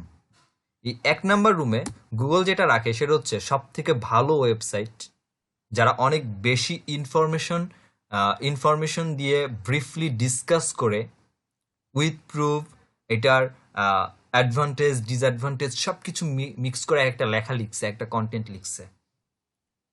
বড় বড় ওয়েবসাইট বলি, বা যে ওয়েবসাইটগুলো অনেক বেশি ট্রাফিক, কোয়ালিটি সম্পন্ন ওয়েবসাইট, কোয়ালিটি সম্পন্ন কন্টেন্ট আছে, যে সকল ওয়েবসাইটগুলো লোডিং স্পিড অনেক বেশি কম, হ্যাঁ, এই সব কিছু মিলে এক একটা রুম করে, আমি 4টা রুম দিয়ে জাস্ট বুঝাচ্ছি। 1 নাম্বার রুমে যত ভালো ভালো ওয়েবসাইটগুলো আছে সেগুলোকে রাখে, তার থেকে একটু কম মোটামুটি একটু লো কোয়ালিটি 2 নাম্বার ঘরে রাখে, তারপরে 3 নাম্বার ঘরে রাখতেছে, তারপর হচ্ছে 4 নাম্বার ঘরে রাখতেছে। গুগল এটা চিন্তা করছে। আপনি যখন অ্যাজ এ ইউজার হিসাবে বা ভিজিটর হিসাবে গুগলকে একটা টপিক লিখে সার্চ করলেন, গুগল তখন আপনার ওই কিওয়ার্ডের উপরে বা আপনার যে টেক্সটটা কোয়েরি লিখে সার্চ করলেন ওইটার উপরে ভ্যারি করে এই রুমগুলোর মধ্যে খুঁজতে থাকে। প্রথমে খোঁজে 1 নাম্বার রুমে, যদি আপনার ওই ইনফরমেশনগুলো 1 নাম্বার রুমে পেয়ে যায় তখন সেই 1 নাম্বার রুম থেকে আপনাকে প্রোভাইড করে। যদি না পায় সেকেন্ড, তারপরে থার্ড, তারপরে ফোর্থ। আমাদেরও টার্গেট থাকতে হবে আমাদের ওয়েবসাইট ক্লায়েন্টের বলি আর নিজের বলি এইখানে হোল্ড করানো, এখানে স্টোর করা। গুগল যেন এখানে স্টোর করতে বাধ্য হয়। আর এইটার জন্য পারফেক্টলি গুগলের টার্মস অ্যান্ড কন্ডিশন মানে perfectly website design, customisation, content লেখা বা এসইও করা, কোনো কাজেই ছাড় দেওয়া যাবে না। আচ্ছা,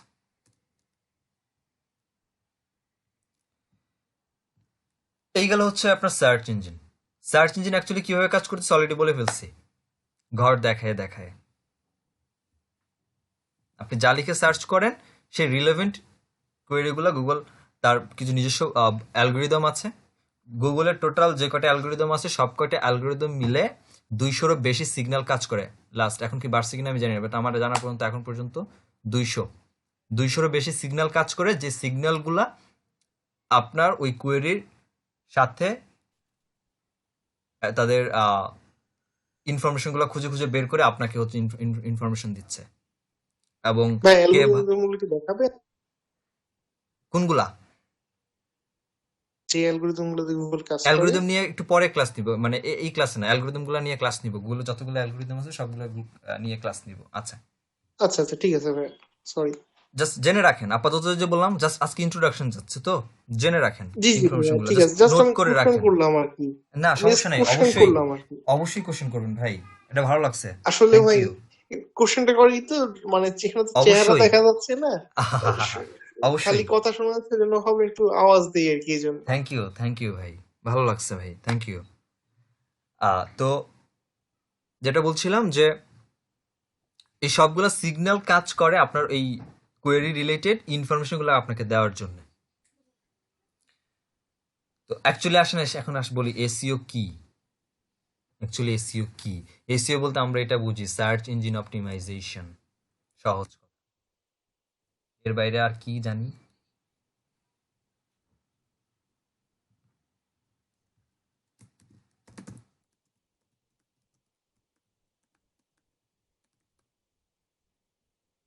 সার্চ ইঞ্জিন অপটিমাইজেশন, এসইওর ফুল মিনিং হচ্ছে সার্চ ইঞ্জিন অপটিমাইজেশন। এর মানেটা কি দাঁড়াচ্ছে? এর মানেটা দাঁড়াচ্ছে এটা যে আমি কোনো একটা সার্চ ইঞ্জিনকে অপটিমাইজ করছি, রাইট? আদৌ কি আমি কোনো সার্চ ইঞ্জিনকে অপটিমাইজ করি? আমি তো আমার ওয়েবসাইটকে অপটিমাইজ করতেছি। কার উপযোগী করে? আমার যে সার্চ ইঞ্জিনের মধ্যে আমি আমার ওয়েবসাইটটাকে নিয়ে র্যাঙ্কিং করতে চাই, র্যাঙ্ক করতে চাই, সে ওয়েবসাইটের কিছু প্রত্যেকটা এই সার্চ ইঞ্জিনের, যেটা গুগল হোক, ইয়াহু হোক বা বিং হোক, কিছু নিজস্ব টার্মস অ্যান্ড কন্ডিশন থাকে। যেমন আপনার কাছে যদি কোনো একটা আপনি একটা শপের ওনার, আপনার কাছে একটা প্রোডাক্ট নিলে আপনার কিছু টার্মস অ্যান্ড কন্ডিশন আছে। কি কি? যে জিনিস আপনি প্রোডাক্ট যদি আপনি ময়লা করে ফেলেন আমি ব্যাক নিব না, বা 30 days money back guarantee, but 30 days money back guarantee এর ভেতরে যদি আপনি প্রোডাক্টের এই কারণে প্রবলেম হয় আমি প্রোডাক্ট মানি ব্যাক হবে না, আমি প্রোডাক্ট রিপ্লেস করব না। আপনি কিছু কন্ডিশন দেন, কন্ডিশন দিয়ে আপনি প্রোডাক্ট সেল করেন। ঠিক প্রত্যেকটা সার্চ ইঞ্জিনও তাদের নিজস্ব কন্ডিশন আছে যে ওকে ফাইন, তুমি তোমার ওয়েবসাইটটাকে আমার মধ্যে ইন্ডেক্স করতে চাচ্ছ, তুমি চাচ্ছ যে তোমার ওয়েবসাইটটা আমি সবার প্রথমে দেখাবো, কিন্তু দেখানোর জন্য তোমাকে এই কিছু রুলস বিষয় আছে যে বিষয়গুলো মেনে তোমাকে তোমার ওয়েবসাইটটাকে অপটিমাইজ করতে হবে, ঠিকঠাক করতে হবে, যেটাকে বলা হয় এসইও বা সার্চ ইঞ্জিন অপটিমাইজেশন, যেটার মধ্যে on page SEO, off page SEO, technical SEO সবকিছু পড়ে প্রত্যেকটা। এখন অন পেজ এসইও কিভাবে করবেন সেটার কিছু নিয়ম আছে, অফ পেজ এসইও কিভাবে করবেন সেটার কিছু তারা নিয়ম দিয়ে দিয়েছে, যেগুলো আমরা এই কোর্সে এসে শিখবো অ্যাকচুয়ালি এসইও কিভাবে করতে হয়, যেটা তাদের টার্মস এন্ড কন্ডিশন। আমরা মূলত এসইও শিখছি বলতে কি শিখছি, এসইও বলতে যেটা শিখছি সেটা হচ্ছে গুগল কি চাচ্ছে সেটাকে মেনটেন করে তার নিয়মগুলা অনুসরণ করে আমি আমার ওয়েবসাইটের মধ্যে ইমপ্লিমেন্ট করি বা আমার ক্লায়েন্টের ওয়েবসাইটের মধ্যে ইমপ্লিমেন্ট করে সেটাকে র্যাঙ্কিং করবো একটা কিওয়ার্ডের উপর বেস করে। তো তার মানে এটা না যে কোন একটা সার্চ ইঞ্জিনকে আপনি সার্চ ইঞ্জিনকে অপটিমাইজ কিভাবে করবেন, সে নিজেই তাকে অপটিমাইজ হয়ে বসে আছে। আমরা যেটা করছি তার টার্মস এন্ড কন্ডিশনগুলো মেনে আমি আমার ওয়েবসাইটে অ্যাপ্লাই করছি, এটাই এসইও। যখন একটা ওয়েবসাইটকে কোনো একটা স্পেসিফিক কিওয়ার্ডের উপরে বেস করে র্যাঙ্ক করার জন্য কোনো একটা সার্চ ইঞ্জিনের রুলস অ্যান্ড রেগুলেশনগুলা আমি আমার ওয়েবসাইটের মধ্যে ইমপ্লিমেন্ট করি, সেটাকেই বলা হয় সার্চ ইঞ্জিন অপটিমাইজেশন বা এসইও। এবং এসইওর কিছু নিয়ম আছে, যে নিয়মগুলো হচ্ছে চেকলিস্টে আছে। আচ্ছা, এরপর আসে হোয়াট ইজ সার্প, সার্প কি। আচ্ছা, আরেকটা রিকোয়েস্ট থাকবে আপনাদের, সেটা হচ্ছে যে মোটামুটি হাম্বেল রিকোয়েস্ট এটা আমার, সেটা হচ্ছে যে কাছে না একটা ছোট নোট নিয়ে বসেন। সেটা হচ্ছে যে দেখা যাচ্ছে অনেক লম্বা ভিডিও যাবে, ভিডিও যেহেতু আমি পুরো ভিডিওটি দিয়ে দিব যা হচ্ছে তাই, কোনো এডিট কিছু করব না। এমন এমন কথা মাঝখান থেকে চলে যাবে যেগুলো অনেক ইম্পর্টেন্ট বাট ছোট, এটা আবার ভিডিও দেখে বের করা অনেক বেশি হ্যারাসমেন্টের ব্যাপার। সো নোট করে রেখে দিলে আপনার কাছে টুকে রাখলে আপনার জন্য বেটার হয়, যে লাইক দ্যাট সার্প। আচ্ছা, সার্পের ফুল মিনিং কি বলেন, কেউ জানেন? Search engine result page. হ্যাঁ, সার্পের ফুল মিনিং হচ্ছে search engine result page.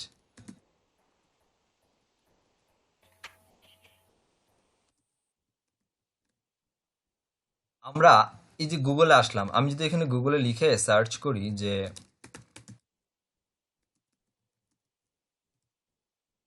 Hotel nearby me, আমি যখন গুগলে সার্চ করলাম hotel nearby me, Google আমাকে অনেকগুলা জিনিস দেখায় দিছে। এখানে উপরে একটা বিষয় আছে যেটা একটা বক্সের মধ্যে, তারপরে আমি যদি একটু নিচের দিকে আসি, এখানে কিছু ম্যাপ আছে, ম্যাপ দেখাচ্ছে, এবং ম্যাপের পরে আরো কিছু ওয়েবসাইট দেখাচ্ছে। আমি কি লিখে সার্চ করছি? Hotel nearby me. এই যে কোনো কিছু লিখে সার্চ করলাম এবং সার্চ করার পরে এই গুগল তার রেজাল্টসগুলা এই যে একটা পেজের মধ্যে দেখতে পাচ্ছি, এই পেজটাকেই বলা হয় সার্চ বা সার্চ ইঞ্জিন রেজাল্ট পেজ। এবং সেটা শুধুমাত্র এটা তো আমরা গুগলের 1 নাম্বার পেজে দেখতে পাচ্ছি, এবং প্রতিটা পেজে গুগল 10টা করে রেজাল্টস অর্গানিকলি এই যে ওয়েবসাইটগুলো এগুলো দেখায়, 10টা করে দেখায়। তো আমাদের এই প্রতিটা পেজ, এই যেটা 1 নাম্বার পেজ, আমি যদি 2 নাম্বার পেজে যাই বা 3 নাম্বার পেজে যাই, প্রত্যেকটা পেজই এক একটা SERP.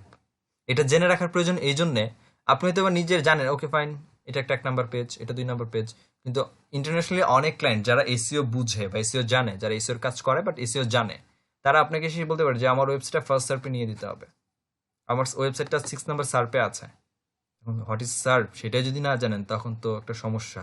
So SERP means search engine result page. That means এই যে পেজটা আমরা ভিজিবল হচ্ছে আমাদের সামনে কোনো একটা কোয়েরি বা কিওয়ার্ডের জন্য, এটা।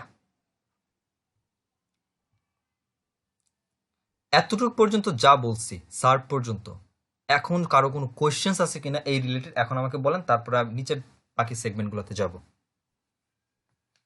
আসি একটু আপনাদের কাছে, কারো কোনো কোয়েশ্চেন্স আছে কিনা একটু বলেন। ভাইয়া লাস্ট জিনিসটা বুঝলাম না। সার্প, জি জি জি। সার্প হচ্ছে, সার্পের ফুল মিনিং হচ্ছে সার্চ ইঞ্জিন রেজাল্ট পেজ। আমরা এটা তো আমরা একটা সার্চ ইঞ্জিন, রাইট? গুগল একটা সার্চ ইঞ্জিন। এই গুগলে এসে আমি যে যে একটা কথা লিখে সার্চ করলাম, একটা কোয়েরি লিখে সার্চ করলাম, এটা যেটা যদি এটা না এটাকে কিওয়ার্ড বলি আমরা, তা আপাতত যেহেতু আমরা কিওয়ার্ডের ক্লাস করি নাই, সেটা একটা জাস্ট যে কোনো একটা লাইন লিখে, সেন্টেন্স লিখে, ওয়ার্ড লিখে, একটা কোয়েরি লিখে আমরা সার্চ করছি। সার্চ করার পরে গুগল আমার সামনে একটা রেজাল্টস দিছে, যেটাই হোক, এই যে একটা রেজাল্ট দিল, এবং এই রেজাল্টস গুলা এই যে একটা পেজের মধ্যে আসছে। কারণ কেন এটা পেজ, নিচের দিকে দেখেন, এটা হচ্ছে একটা পেজ, 1 নাম্বার পেজ এটা। তারপর গুগল আরো পেজ আছে, 2টা 10টা দেখাচ্ছে, তার আরো নেক্সট আছে। এই প্রত্যেকটা যে একটা পেজ, এই যে পেজের মধ্যে রেজাল্ট গুলা দেখাচ্ছে, এই প্রতিটা পেজকেই বলা হয় সার্প বা সার্চ ইঞ্জিন রেজাল্টস পেজ। একটা সার্চ ইঞ্জিন কোনো একটা কোয়েরির জন্য কোনো যে ওয়েবসাইট গুলাকে তার একটা পেজের মধ্যে দেখাচ্ছে, এই পেজটাকে বলা হয় সার্প। বুঝছেন সালমান ভাই? জি ভাইয়া, ক্লিয়ার। আর কারো কোনো questions?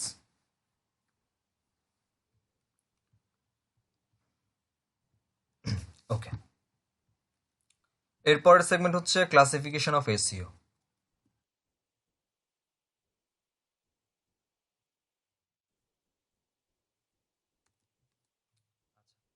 Classification of SEO Bangla কি? বাংলা মনে হয় কত প্রকার না, এরকমই তো, বাংলা ভুলে যাই আমি।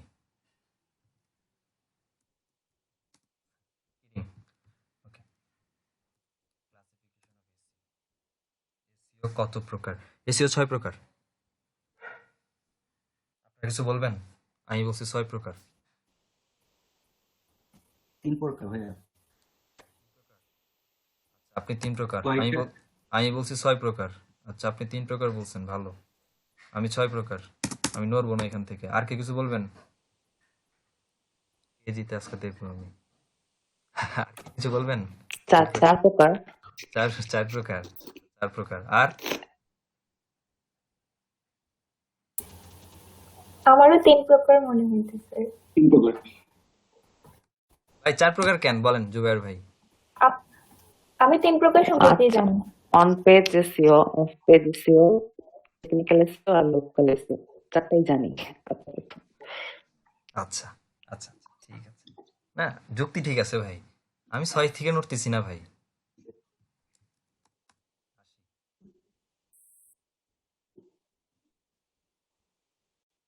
ক্লাসিফিকেশন এবং মেথড, একটা জিনিস অ্যাড করি এখন। হ্যাঁ,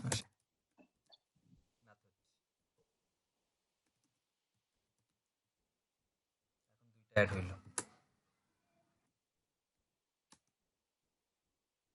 দুইটা মিলে এসইও 6 প্রকার।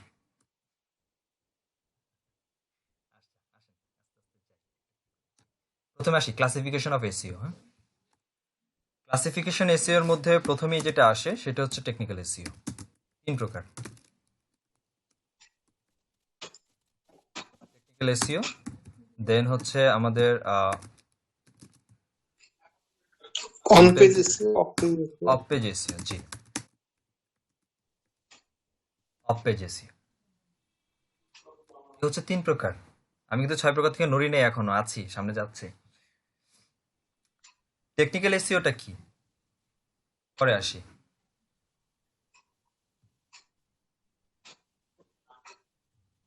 সরি, আমি একটা জিনিস চেঞ্জ করেছি। এটা হচ্ছে মেথড অফ এসইও। হ্যাঁ, মেথড, এসইও মেথড 3 প্রকার মেথড। এখন আসি ক্লাসিফিকেশন অফ এসইও এর মধ্যে। এসইও 3 ভাবে করা যায়। একটা হচ্ছে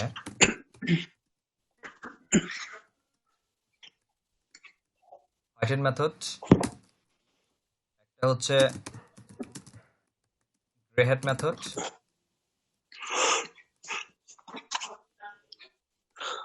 আর একটা হচ্ছে ব্ল্যাক হ্যাট মেথড।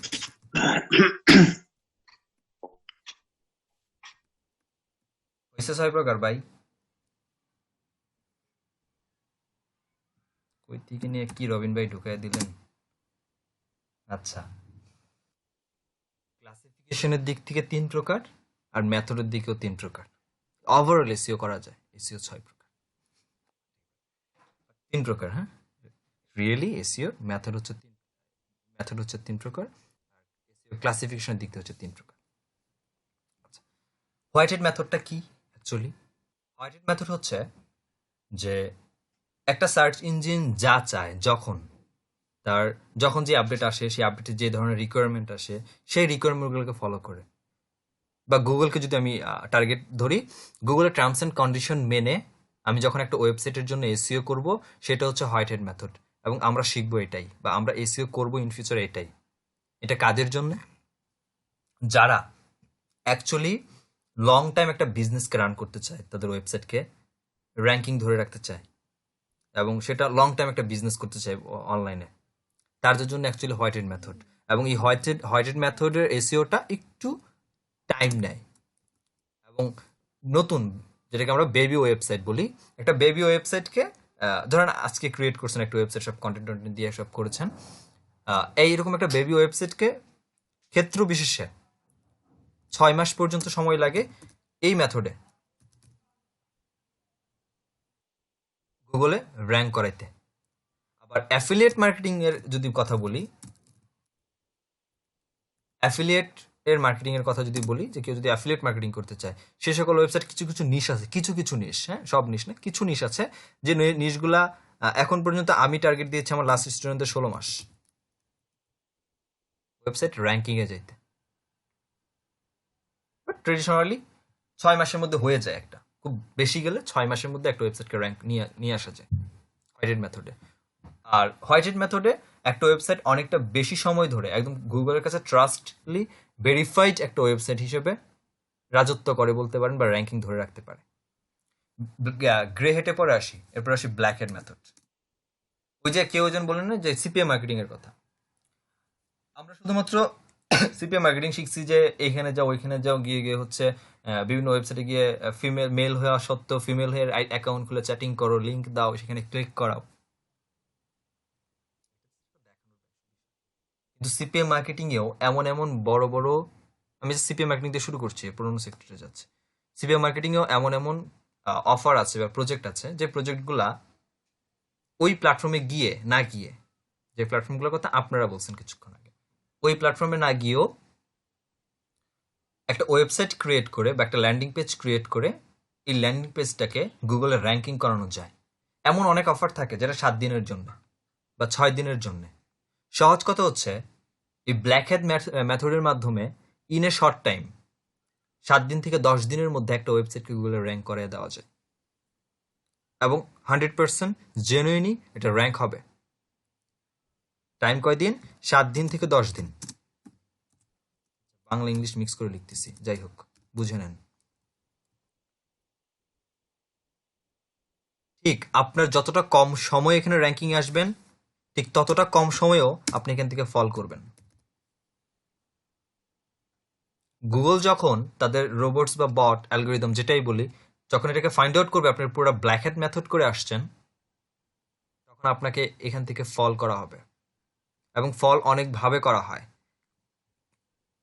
ওই যে আছে না যে অনেক কঠিন শাস্তি, লঘু শাস্তি, যে ব্যাপারগুলা, অপরাধ যদি খুব বেশি মাত্রায় হয়ে যায়, সেই ক্ষেত্রে আপনাকে আপনার ওই ওয়েবসাইটের ইউআরএল বলেন বা ওয়েবসাইটটাকে পেনাল্টি দিতে পারবে, বা প্যারালাইজড করতে পারে, বা পেনালাইজড করতে পারে। গুগলের মানুষের জন্য যেমন জেল আছে, গুগলের জন্য জেল আছে। এবং গুগলের জেল 2 রকম, একটা হচ্ছে একদম পার্মানেন্ট সেল বা প্যারিজন, আর একটা হচ্ছে টেম্পোরারি প্যারিজন। টেম্পোরারি প্যারিজনের যে ওয়েবসাইটগুলো, সেগুলো কিছুদিনের জন্য ফল ডাউন করে ওয়েবসাইটগুলোকে ইন্ডেক্স করে না, একদম পুরো র্যাঙ্ক ফল করে দেয়। এরপরে আস্তে আস্তে অনেক পরিশ্রম করার পরে তাও যদি উঠে, সেটা আপনার কপাল। তা সাধারণত ওঠে না, আবার ছেড়ে দেয় ওয়েবসাইটটাকে। তুমি ট্রাই করতে পারো এখন। আর একদম পার্মানেন্ট প্যারিজন সেল যেটা, সেটা হচ্ছে যে আপনি আর গুগলে এই ডোমেন নিয়ে আর কাজ করতে পারবেন না, আপনি ব্লকড।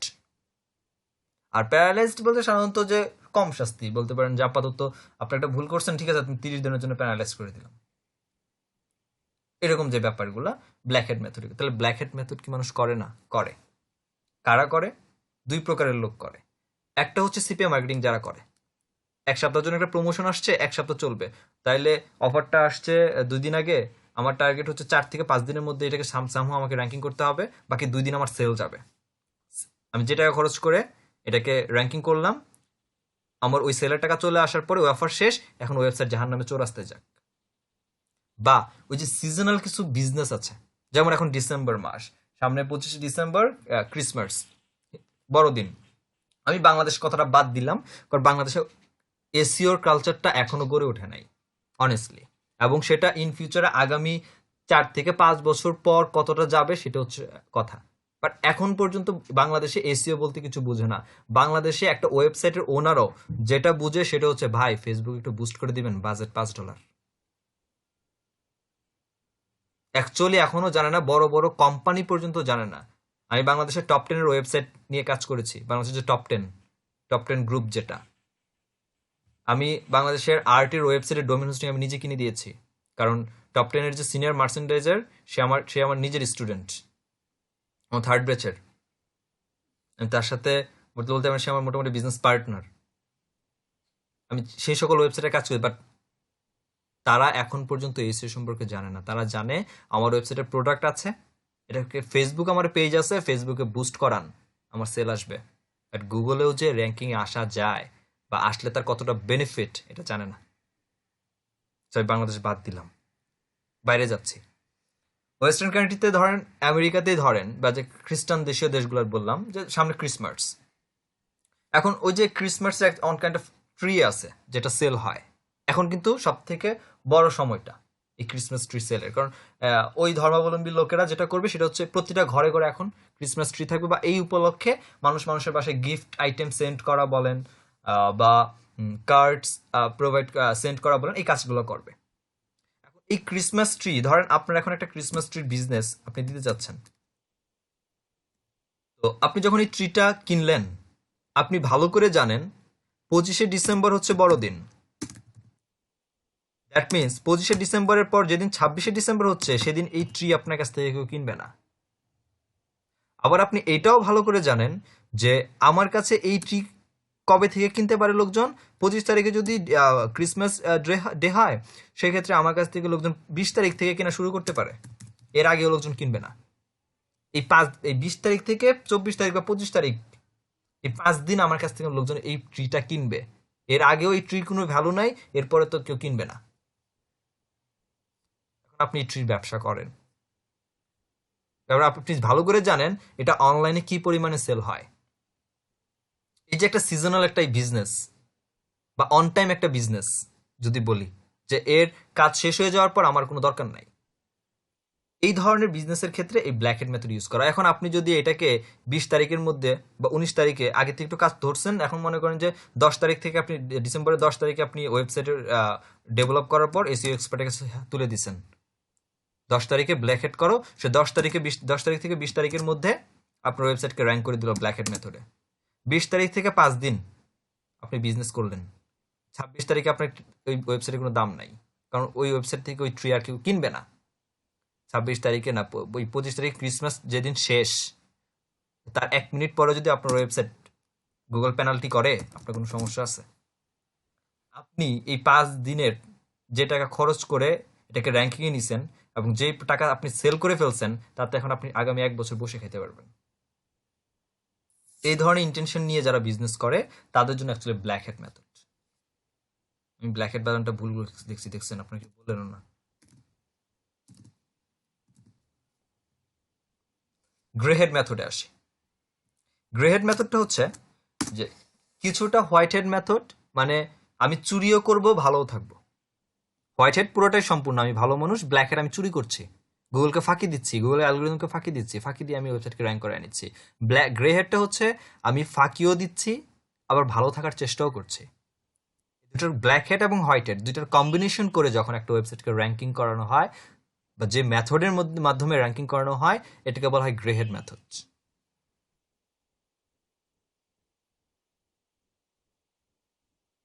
এতটুকু নিয়ে কারো কোনো কোয়েশ্চেন্স আছে কিনা বলেন?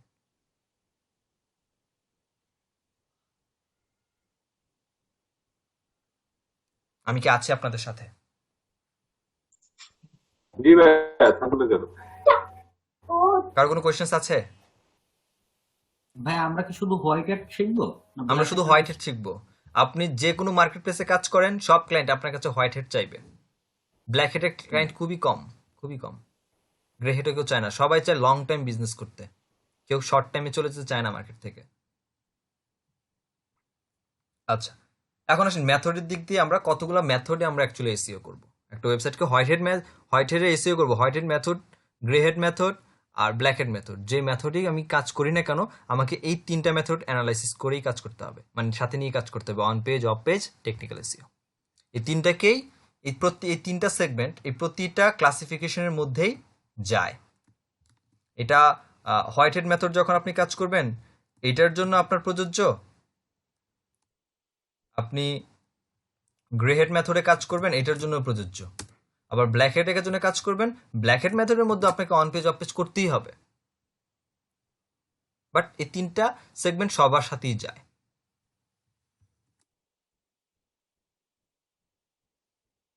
এখন আসি টেকনিক্যাল এসইও অ্যাকচুয়ালি কি। টেকনিক্যাল এসইওটা সাধারণত ওয়েবসাইটের সাথে যায়, খুবই কম এইটা নিয়ে, এই টেকনিক্যাল এসইও নিয়ে খুবই কম ওয়েবসাইট এসইও এক্সপার্টদের কাজ করতে হয়। কেন?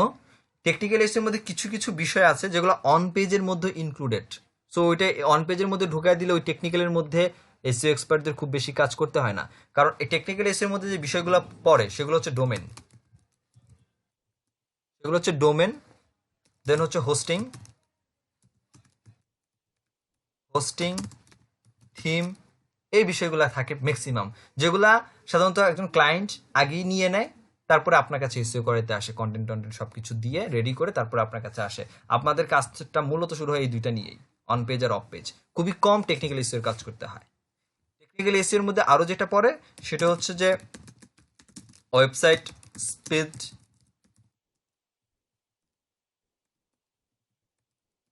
optimization, then robots.txt, then sitemap.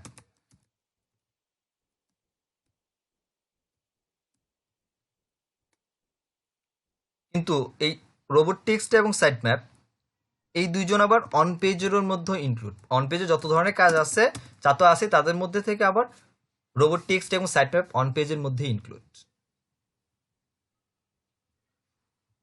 এরপর অফ পেজ তো আছে।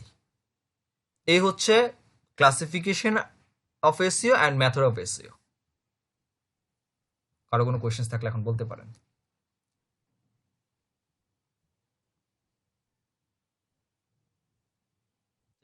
এই হচ্ছে লাস্ট অ্যান্সার গেল। এখন আসি ভাইয়া একটু বলার লাগে, যেটা আসলে একটু কেমন জানি মনে হচ্ছে। আচ্ছা, আমরা বলছি যে মেথড মানে ক্লাসিফিকেশন যদি বলি আমরা কতভাবে করতে পারি এসইও, আমরা তিনটা ভাবে করতে পারি, একটা হোয়াইট হেড মেথডে, একটা গ্রে হেড মেথডে, একটা ব্ল্যাক হেড মেথডে। হোয়াইট হেড মেথডে আমরা লিজিট ওয়েতে গুগলের টার্মস এন্ড কন্ডিশন মেনে তারপরে কাজ করব। ব্ল্যাক হেডে আমি গুগলকে ফাঁকি দিয়ে কাজ করব, লাইক দ্যাট আমি কিওয়ার্ড স্টাফিং করব, আমি পেজ ক্লন করব, হ্যাঁ এই ধরনের কাজগুলো করব, আমি ক্লকিং করব, স্প্যামি ব্যাকলিঙ্ক বানাবো, স্প্যামি লিঙ্কিং করব, আমি এই ধরনের টাইপসের কাজ করে আমি যেগুলো গুগলের সাথে যায় না, ইররিলেভেন্ট কাজ করে আমি এগুলোকে র্যাঙ্কিং এর জন্য নিয়ে যাব। এটা হচ্ছে ব্ল্যাক হেড এসইও। আর গ্রে হেড এসইও হচ্ছে যে আপনি ওই ধরনের ইররিলেভেন্ট কাজগুলো করতেছেন, আবার গুগলের টার্মস এন্ড কন্ডিশন মেনে আপনি হচ্ছে ভালো কাজগুলো করতেছেন। এই দুইটার কম্বিনেশন করে যখন আমরা এসইও করছি তখন এটা হচ্ছে গ্রে হেড এসইও। আর যেই মেথডই আমরা এসইও করি না কেন প্রত্যেকটা মেথডের মধ্যেই আমাকে টেকনিক্যাল এসইওটা, অন পেজ এসইওটা এবং অফ পেজ এসইওটা এই তিনটা মেথডই আমাকে আগাইতে হবে, এই তিনটা কাজই করতে হবে। তবে এই টেকনিক্যাল এসইওর কাজটা খুব কম সংখ্যক ফ্রিল্যান্সারেরই করা লাগে বা এসইও এক্সপার্টের করা লাগে, কারণ এই কাজটা ওয়েবসাইটের ওনার আগেই করে ফেলে। আমাদের হাতে যখন এসইও কাজ করার জন্য ওয়েবসাইটটা আসে তখন আমরা কাজ শুরু করি হচ্ছে অন পেজ আর অফ পেজ, এই দুইটার কাজই আমরা সাধারণত বেশি করি। এই অন পেজ আর অফ পেজের মধ্যে যে বিষয়গুলো পড়ে, যে কাজগুলো আমরা করি, ইভেন আমরা কোর্সে শিখবো, সেগুলো হচ্ছে এইগুলো। একটু দেখেন,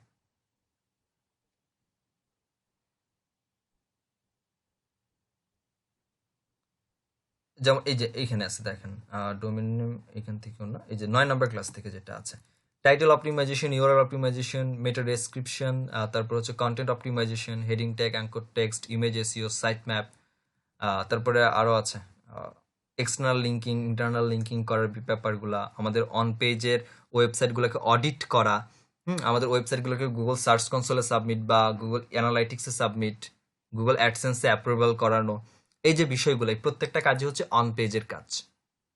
বা জেসনএলডি ক্রিয়েশন করা, যেগুলো অ্যাডভান্সের কাজ, যেগুলো আমরা শিখাবো এখানে কোর্সের মধ্যে, এই আউটলাইনের মধ্যে ইনক্লুড করা নাই। জেসনএলডি, স্কিমা মার্কআপ, এই বিষয়গুলো যেগুলো অ্যাডভান্স কাজ অন পেজের, সেগুলো দেখবো। বা কিওয়ার্ড ক্লাস্টারিং করে কিভাবে অ্যাকচুয়ালি কাজ করা যায়, এই বিষয়গুলো দেখবো অন পেজের মধ্যে। আর অফ পেজের মধ্যে যেমন আমি কিভাবে লিঙ্ক বিল্ডিং করব, লিঙ্ক বিল্ডিং কতভাবে করা যায়, কতগুলো মেথড আছে লিঙ্ক বিল্ডিং করা, like that directory submission, classified submission, web 2.0, link wheel, social bookmarking, guest posting, PDF submission, slide share, infographics, এরকম অনেক ধরনের কাজ আছে যে কাজগুলো অ্যাকচুয়ালি অফ পেজের মধ্যে পড়ে। এই প্রত্যেকটা কাজই আপনি হোয়াইট হেড মেথডে কাজ করেন, আপনি গ্রে হেড মেথডে কাজ করেন, আর ব্ল্যাক হেড মেথডে কাজ করেন, এই প্রত্যেকটা কাজই কাজ করতে হবে। পার্থক্য এতটুকুই, ব্ল্যাক হেড মেথডে যখন কাজ করবেন তখন এইগুলোর কাজের মধ্যে ইরিলেভেন্ট যুক্ত হবে, রিলেভেন্সিটা কম থাকবে, প্রপার ওয়েটা থাকবে না, আমি স্প্যাম করবো যত খুশি তত। আর হোয়াইট হেড মেথডে যখন কাজ করতে যাচ্ছি তখন আমি এই কাজগুলাই করব, বাট গুগল যেভাবে চাচ্ছে ওইটাকে ফলো করে তারপরে কাজ করব। এখন কি সালমান ভাই বুঝতে পারছেন?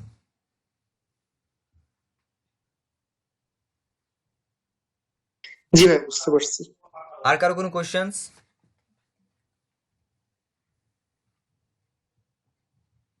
নাই? আচ্ছা, আজকের মতো এতটুকুই থাকবে ক্লাস। এখন এখন এতটুকু পর্যন্ত আমার ফার্স্ট ক্লাসে যাচ্ছিল, এরপরে যাচ্ছে অন্য জায়গায়। আর এখানে একটা ব্যাপার আছে যে সার্চ ইঞ্জিন সেটিং এর যে ব্যাপারটা, সার্চ ইঞ্জিন সেটিং বলতে যেমন আমরা এখানে একটা কথা লিখে সার্চ করলাম কোয়েরি, আমি এখানে 10টা রেজাল্টস পাচ্ছি না, তাই না? 10টা রেজাল্টস পাচ্ছি, কিন্তু আমি চাচ্ছি যে একটা পেজের মধ্যে 10টা ওয়েবসাইট না, আমি আরো বেশি চাই একবারে, এত বারবার সেকেন্ড পেজ থার্ড পেজ করা আমার পক্ষে সম্ভব না। তো এটা যেটা আমরা করতে পারি, এখান থেকে সেটিংসে এসে, এখান থেকে সেটিংস থেকে সার্চ সেটিংসে এসে আমি এখান থেকে আমি আমার ফিল্টার করে আমি এটা রেজাল্টসের যে পেজের লিমিটেশনটা বাড়িয়ে নিতে পারি। আমার 10টা 20টা 30টা এবং 100টা পর্যন্ত আছে। আপনার যতগুলো দরকার এখান থেকে জাস্ট এটাকে ইনক্রিজ করে নেন, ইনক্রিজ করে নিয়ে জাস্ট সেভ দিয়ে দেন, দ্যাটস ইট। আপনার তারপরে যেটা হবে যে আপনি যদি 20টা দিচ্ছেন দেন একটা, কিভাবে একটু দেখাবেন আরেকবার? হ্যাঁ আবার দেখাচ্ছি, দেখেন।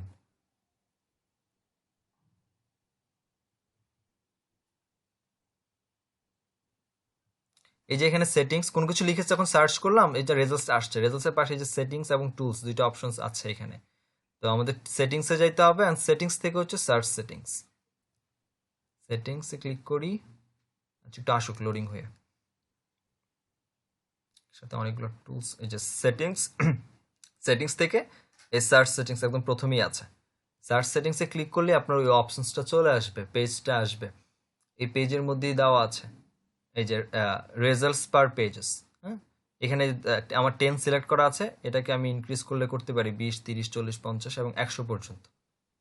আমার যতগুলো রেজাল্টস একটা পেজের মধ্যে দেখতে চাই ততগুলো আমাকে দেখাবে। 10টাই সাধারণত ভালো, আপনার পেজটা একটু আর্লি লোড হয় বা লোডিং স্পিডটা ভালো থাকে। এখান থেকে করে নিয়ে জাস্ট আপনি সেভ দিয়ে দেন, এনাফ। আপনি যতগুলো দিয়ে দিবেন ততগুলো রেজাল্টসই আপনার একটা কোয়েরির জন্য বা কিওয়ার্ডের জন্য শো করবে একটা পেজে, সিঙ্গেল প্রথম পেজের মধ্যেই বা প্রথম সার্পের মধ্যে, তারপরে সেকেন্ড সার্প আসবে।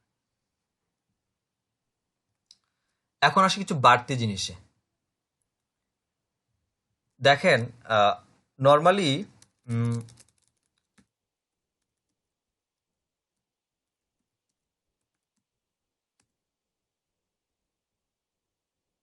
কথাটা লিখে সার্চ করলাম ওয়েট লস টিপস, এবং আমি ওয়েবসাইট পেলাম এখান থেকে। ভালো, এখান থেকে কিছু কোয়েশ্চেন্স আছে এখানে, পিপল অলসো আস্ক, কিন্তু এটার আগে একটা ওয়েবসাইট আছে দেখেন, nhs.uk একটা ওয়েবসাইট, এবং এরপর আবার ওয়েবসাইট আছে। পার্থক্য হচ্ছে এই দুইটা সেগমেন্টের মধ্যে পার্থক্য হচ্ছে, দেখেন এইখানে যে ওয়েবসাইটগুলো আমরা দেখতে পাচ্ছি, এই যে এই এরিয়াতে একসাথে অনেকগুলো ওয়েবসাইট আছে, এরা যেভাবে আছে, ভালো করে একটু খেয়াল করেন, এরা যেভাবে আছে, প্রথম উপরে যে ব্যক্তি বসে আছে এ কিন্তু এভাবে নাই, এই একটা ঘরের মধ্যে আলাদা সেপারেট হয়ে বসে আছে। দেখেন এর চারদিকে একটা বাউন্ডারিজ আছে, এবং নিচে লেখা আছে ফিডব্যাক অ্যাবাউট ফিচার্ড স্নিপেটস। একটা রুমের মধ্যে আছে, এখানে ওয়েবসাইট আছে। বাট এদের মতো ও না। এই ব্যক্তি একটু আলাদা এবং এর একটা নাম আছে। এই আলাদা থাকার কারণে এর একটা নাম আছে। আমরা সাধারণত এ হচ্ছে 1 নম্বর ওয়েবসাইট, 2 নম্বর ওয়েবসাইট, 3 নম্বর ওয়েবসাইট, পজিশন যদি বলি এ হচ্ছে 1 নম্বরে আছে, এ ব্যক্তি 1 নম্বরে, এ ব্যক্তি 2 নম্বরে, এ ব্যক্তি 3 নম্বরে। এখন বলবেন ভাই এ তো উপরে, তাহলে এ তো 1 নম্বর। নো, ওরা 1 নম্বর। তাহলে এই ব্যক্তি কি, এই ব্যক্তির পজিশন কি? এদের পজিশন, এর হচ্ছে 1 নম্বর পজিশন, 2 নম্বর পজিশন, এর পজিশন হচ্ছে পজিশন 0। যখন কোনো একটা ওয়েবসাইট একটা রুমের মধ্যে থাকে একে বলা হয় পজিশন 0। এভাবে যখন কোনো একটা রুমের মধ্যে লেখার নিচে অ্যাবাউট ফিচার স্নিপেট, এটাকে জেসনএলডি দ্বারা আনা যায়, স্কিমা মার্কআপ করে নিয়ে আসা যায়, গুগল এটা তখন দিয়ে দেয়। একে বলা হয় পজিশন 0। আবার আমি যখন এখানে সার্চ করলাম যে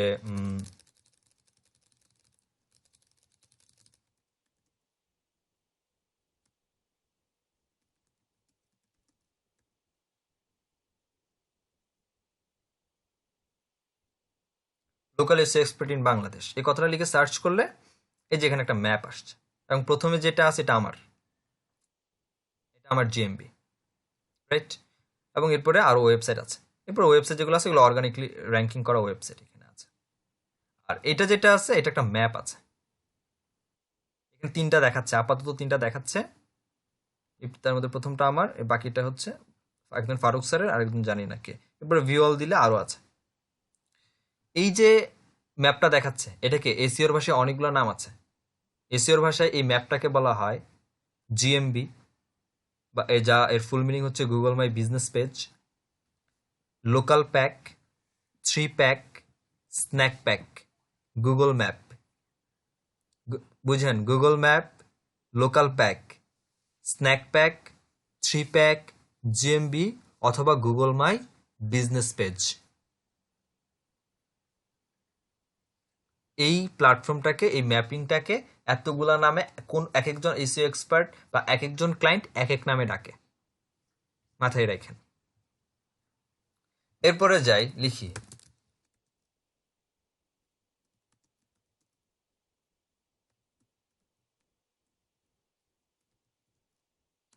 পার্টিড এসইও এক্সপার্ট ইন বাংলাদেশ লিখে সার্চ করলাম। এখানে লিখে সার্চ করলাম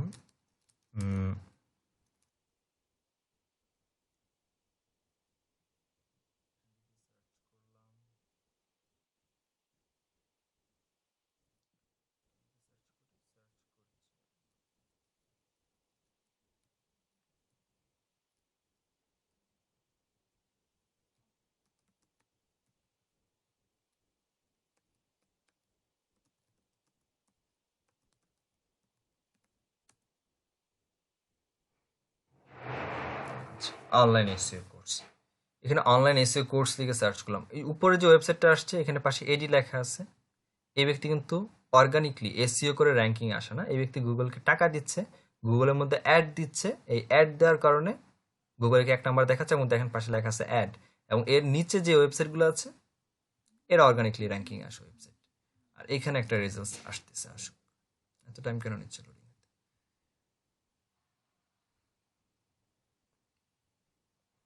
আচ্ছা, এখানে 2টা জিনিস বুঝার আছে। দেখেন এখানে একটা বক্স আসছে সাইডে, এবং প্রথমে আমার একটা ওয়েবসাইট এখানে আছে। আগে এটা দেখি, এই যে বক্সটা এখানে আসছে, এই যে বক্সটা এখানে আসছে, এটাকে আরেকটা বক্স এখানে একটা দেখায় দিই, তারপর পার্থক্যটা বুঝাই।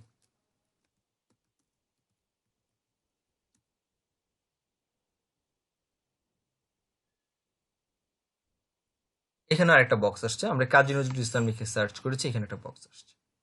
এখানে বক্সের মধ্যে যে ইনফরমেশনগুলো পাচ্ছে এটা উইকিপিডিয়া থেকে পাচ্ছে, এবং এই কাজী নজরুল ইসলাম সম্পর্কে যত মোটামুটি একটা শর্ট ইনফরমেশন, আমি যখন কাজী নজরুল ইসলাম লিখে গুগলে সার্চ করছি, গুগল বুঝতেছে যে কাজী নজরুল ইসলাম সম্পর্কে আমি জানতে চাচ্ছি। আমি তার কবিতা চাই না, আমি তার গানও চাই না, আমি এই ব্যক্তির সম্পর্কে জানতে চাই। সো আমাকে জানাচ্ছে। জানানোর পদ্ধতি 2 ভাবে জানাচ্ছে। একটা ওয়েবসাইট দিয়ে দিচ্ছে, উইকিপিডিয়া বা রিলেভেন্ট ভিডিওস বা আদার্স আরো ওয়েবসাইট যারা লেখালেখি করছে, ফেসবুক বা আরো যারা যারা আছে। এর পাশাপাশি একটা বক্স দিছে। কেন দিছে? কারণ আমি এখান থেকে ঢুকে ঢুকে দেখার থেকে এখন আমার জন্য সহজ হয়েছে, গুগল আমার জন্য সহজ করে দিল যে এখান থেকে আমি জাস্ট দেখে নিচ্ছি এই ব্যক্তি সম্পর্কে ইনফরমেশনগুলো।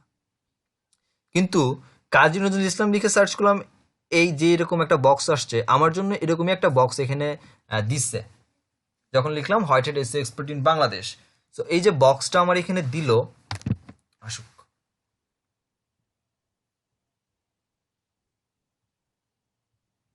বক্সটা কিন্তু সিমিলার, একই রকম। পার্থক্য আছে, পার্থক্য হচ্ছে এইখানে ব্যক্তির জন্ম, মৃত্যু, ল্যাঙ্গুয়েজেস, চিলড্রেন, সংস, আদার্স ইনফরমেশন, তাকে কোথায় গেলে পাওয়া যাবে, এবং সেই সাথে রিলেভেন্ট আরো কিছু লোকদেরকে দেখাচ্ছে, সাজেশন দিচ্ছে, এবং নিচে একটা ফিডব্যাক আছে।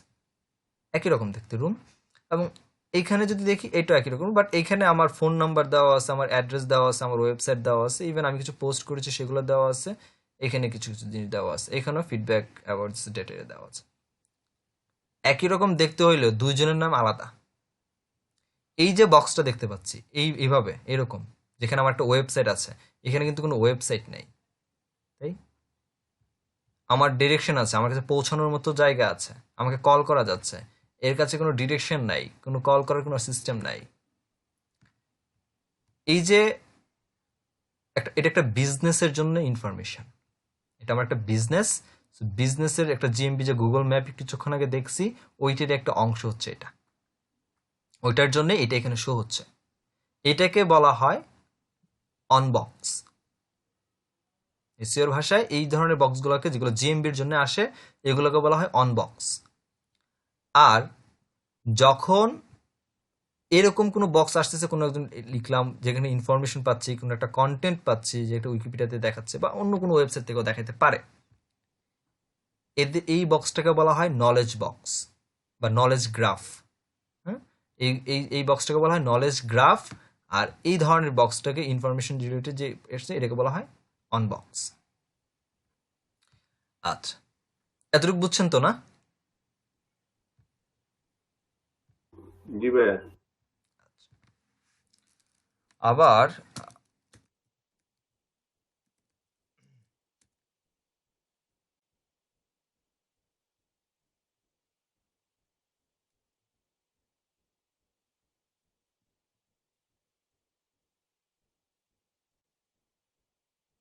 আমি একটু লিখে সার্চ করি বুয়েট।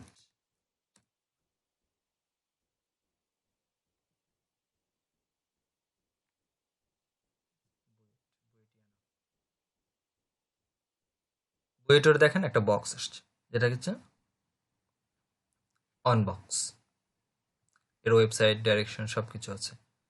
এখানে উইকিপিডিয়া কেন আসলো? কারণ উইকিপিডিয়া তাদের কন্টেন্ট থেকে, উইকিপিডিয়া তাদের পেজ থেকে এখানে তাদের কন্টেন্ট দেওয়া হয়েছে এই জন্য। বাট এটা অনবক্স, নট অনলি এটা নলেজ বক্স, এটা অনবক্স। দেখেন, আচ্ছা, কথা হচ্ছে এইটা, আমি এখানে বুয়েট লিখে যখন সার্চ করলাম, এখানে বুয়েট আসছে।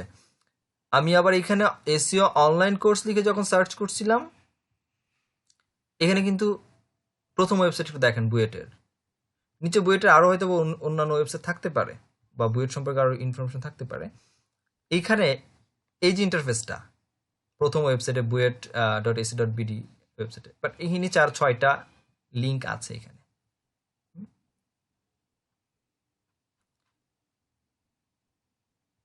এই ব্যক্তির কিন্তু এখানে নাই। দেখেন, এই ধরনের ওয়েবসাইটে কিন্তু নর্মাল, একদম ফ্রেশ, এখানে কোনো আলাদা কোনো ওই লিঙ্কিং দেয় নাই। যখন কোনো একটা ওয়েবসাইটের এই ধরনের ওয়েবসাইটগুলোর জন্য লিঙ্ক গুগল অটোমেটিক্যালি প্রোভাইড করে। কেন প্রোভাইড করে? যে সকল ওয়েবসাইটগুলো অনেক বেশি গুগলের কাছে ট্রাস্টেড, হ্যাঁ, ইনফরমেশন রিলেটেড, যেটা কিনা বলতে পারেন যে ইনস্টিটিউট লেভেলের, এই ধরনের ওয়েবসাইটগুলোর জন্য সাধারণত এই লিস্টটা প্রোভাইড করে। এর একটা নাম আছে, কেউ জানেন?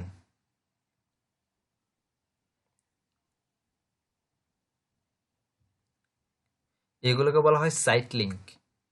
একটা ওয়েবসাইটের এগেনস্টে আরো এই যে লিঙ্কগুলো আছে, এগুলোকে বলা হয় সাইট লিঙ্ক। এগুলোর অ্যাডভান্টেজ কি? আমি গুগলের ফ্যাসিলিটি সম্পর্কে জানতে চাই, যদি এই অপশনসটা না থাকতো, আগে আমাকে ওয়েবসাইটে ঢুকতে হইতো, তারপরে ফ্যাসিলিটিস সেগমেন্টটা খুঁজে বের করতে হইতো। এটার কারণে আমি ডিরেক্টলি ফ্যাসিলিটিজের পেজ চলে যেতে পারছি, বা ডিপার্টমেন্ট জানতে চাচ্ছি, ডিপার্টমেন্টের পেজগুলোতে যেতে চাচ্ছি, পেয়ে যাচ্ছি।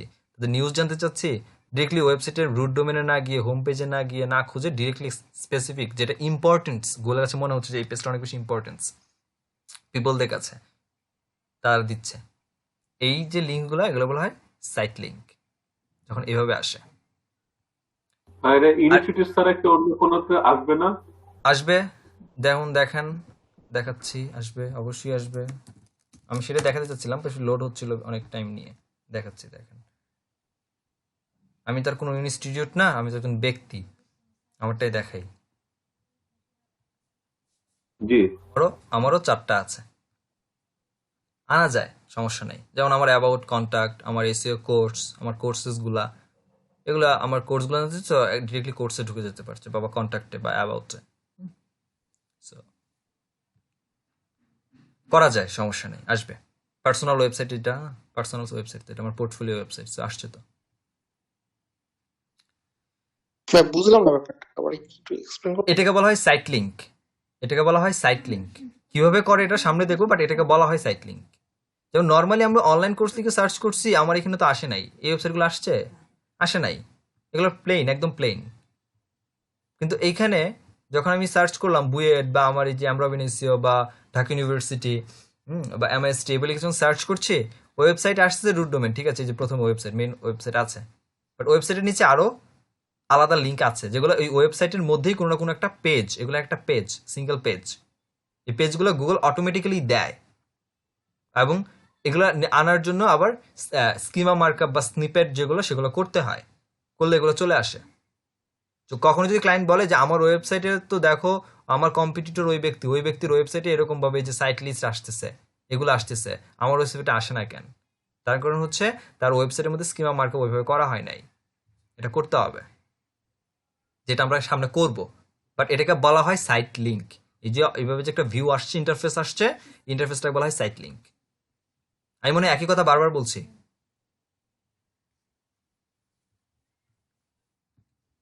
বরং বলবেন ভাই আপনি এক কথা বারবার বলতেছেন কেন, ওইভাবে বললেন যদি এক কথা মনে হচ্ছে বারবার বলতেছি, এই হচ্ছে অবস্থা। আচ্ছা, আরেকটা দেখাই, দেখেন, বেস্ট মুভি লিস্ট 2020। এখন দেখেন তো ইন্টারফেসটা পুরাই চেঞ্জ না? এখন পুরাই চেঞ্জ। আমি চাইছি কি গুগলের কাছে চাইলাম যে বেস্ট মুভি লিস্ট 2020। আমার এখানে পুরো লিস্ট আগে দিচ্ছে গুগল, ওয়েবসাইট দিচ্ছে, ওয়েবসাইট তো অবশ্যই দিচ্ছে, এই যে অর্গানিকলি র্যাঙ্কিং করা ওয়েবসাইট দিচ্ছে, কিন্তু গুগল আগে আমাকে লিস্ট দিয়ে দিচ্ছে, যেখান থেকে আমি দেখতে পারতেছি। আমি ওয়েবসাইটে না ঢুকলেও হচ্ছে, আমি এখান থেকে দেখতে পারতেছি যে কোন কোন ওয়েবসাইটগুলো বেস্ট মুভি গুগলের এগেনস্টে 2020-তে। এই যে ভিউটা দেখতে পাচ্ছি, ওভারভিউটা দেখতে পাচ্ছি, এইটাকে বলা হয় লিস্ট ভিউ, গুগলের লিস্ট ভিউ। স্পেসিফিক কোন একটা এগুলো কোনো হ্যাঁ, না কোনো একটু ইয়ে করো, এটা কি গুগল থেকেই প্রোভাইড করছে? গুগল থেকেই প্রোভাইড করছে, বাট এটাকে এইভাবে, এখন মনে করেন আপনি একজন মুভি বা একটা বই লিখছেন, হ্যাঁ, আমি লিখলাম যে বেস্ট বাংলা বুক 2020, আপনি চান আপনার বইটা এভাবে এখানে সবার প্রথমে চলে আসবে, এটা আনা যায়, এটার জন্য এসইও হয়। কিন্তু কথা হচ্ছে এই যে ভিউটা, এই যে ওভারভিউটা বা ইন্টারফেসটা আমরা দেখছি, এই ইন্টারফেসটাকে বলা হয় লিস্ট ভিউ। কেউ যদি বলে যে আমার লিস্ট ভিউ দরকার, আমার একটা বই আছে, আমার বইটাকে লিস্ট ভিউ এর মধ্যে র্যাঙ্ক করায় দাও, দ্যাট মিনস তাকে সে এই ইন্টারফেসটা চাচ্ছে, সে চাচ্ছে যে তার এই কথা কিওয়ার্ড, এই স্পেসিফিক কিওয়ার্ডগুলো লিখলে তার বই বা তার মুভিটা যেন এই মেথডে চলে আসে। এখানে যেমন এটা ফার্স্ট পজিশন ধরে রাখছে, ফার্স্ট সেকেন্ড থার্ড দেন এখানে আছে, তাই না? বাট এই মেথডে এইখানে যেন চলে আসে, এটাকে বলা হয় লিস্ট ভিউ এসইও। এই হচ্ছে আপাতত জানার ইন্ট্রোডাকশন পার্ট বলেন বা যেটাই বলেন, এগুলো একটু মাথায় রাখেন। ইনশাল্লাহ ইন ফিউচার আমি এগুলো নিয়ে একটু জিজ্ঞাসা আপনাদের করলে একটু অ্যান্সার দিয়েন। আজকের মতো এতটুকুই থাকবে। এখন কোনো কোয়েশ্চেন্স আছে কিনা আগে সেটা বলেন, তারপরে শেষ করব।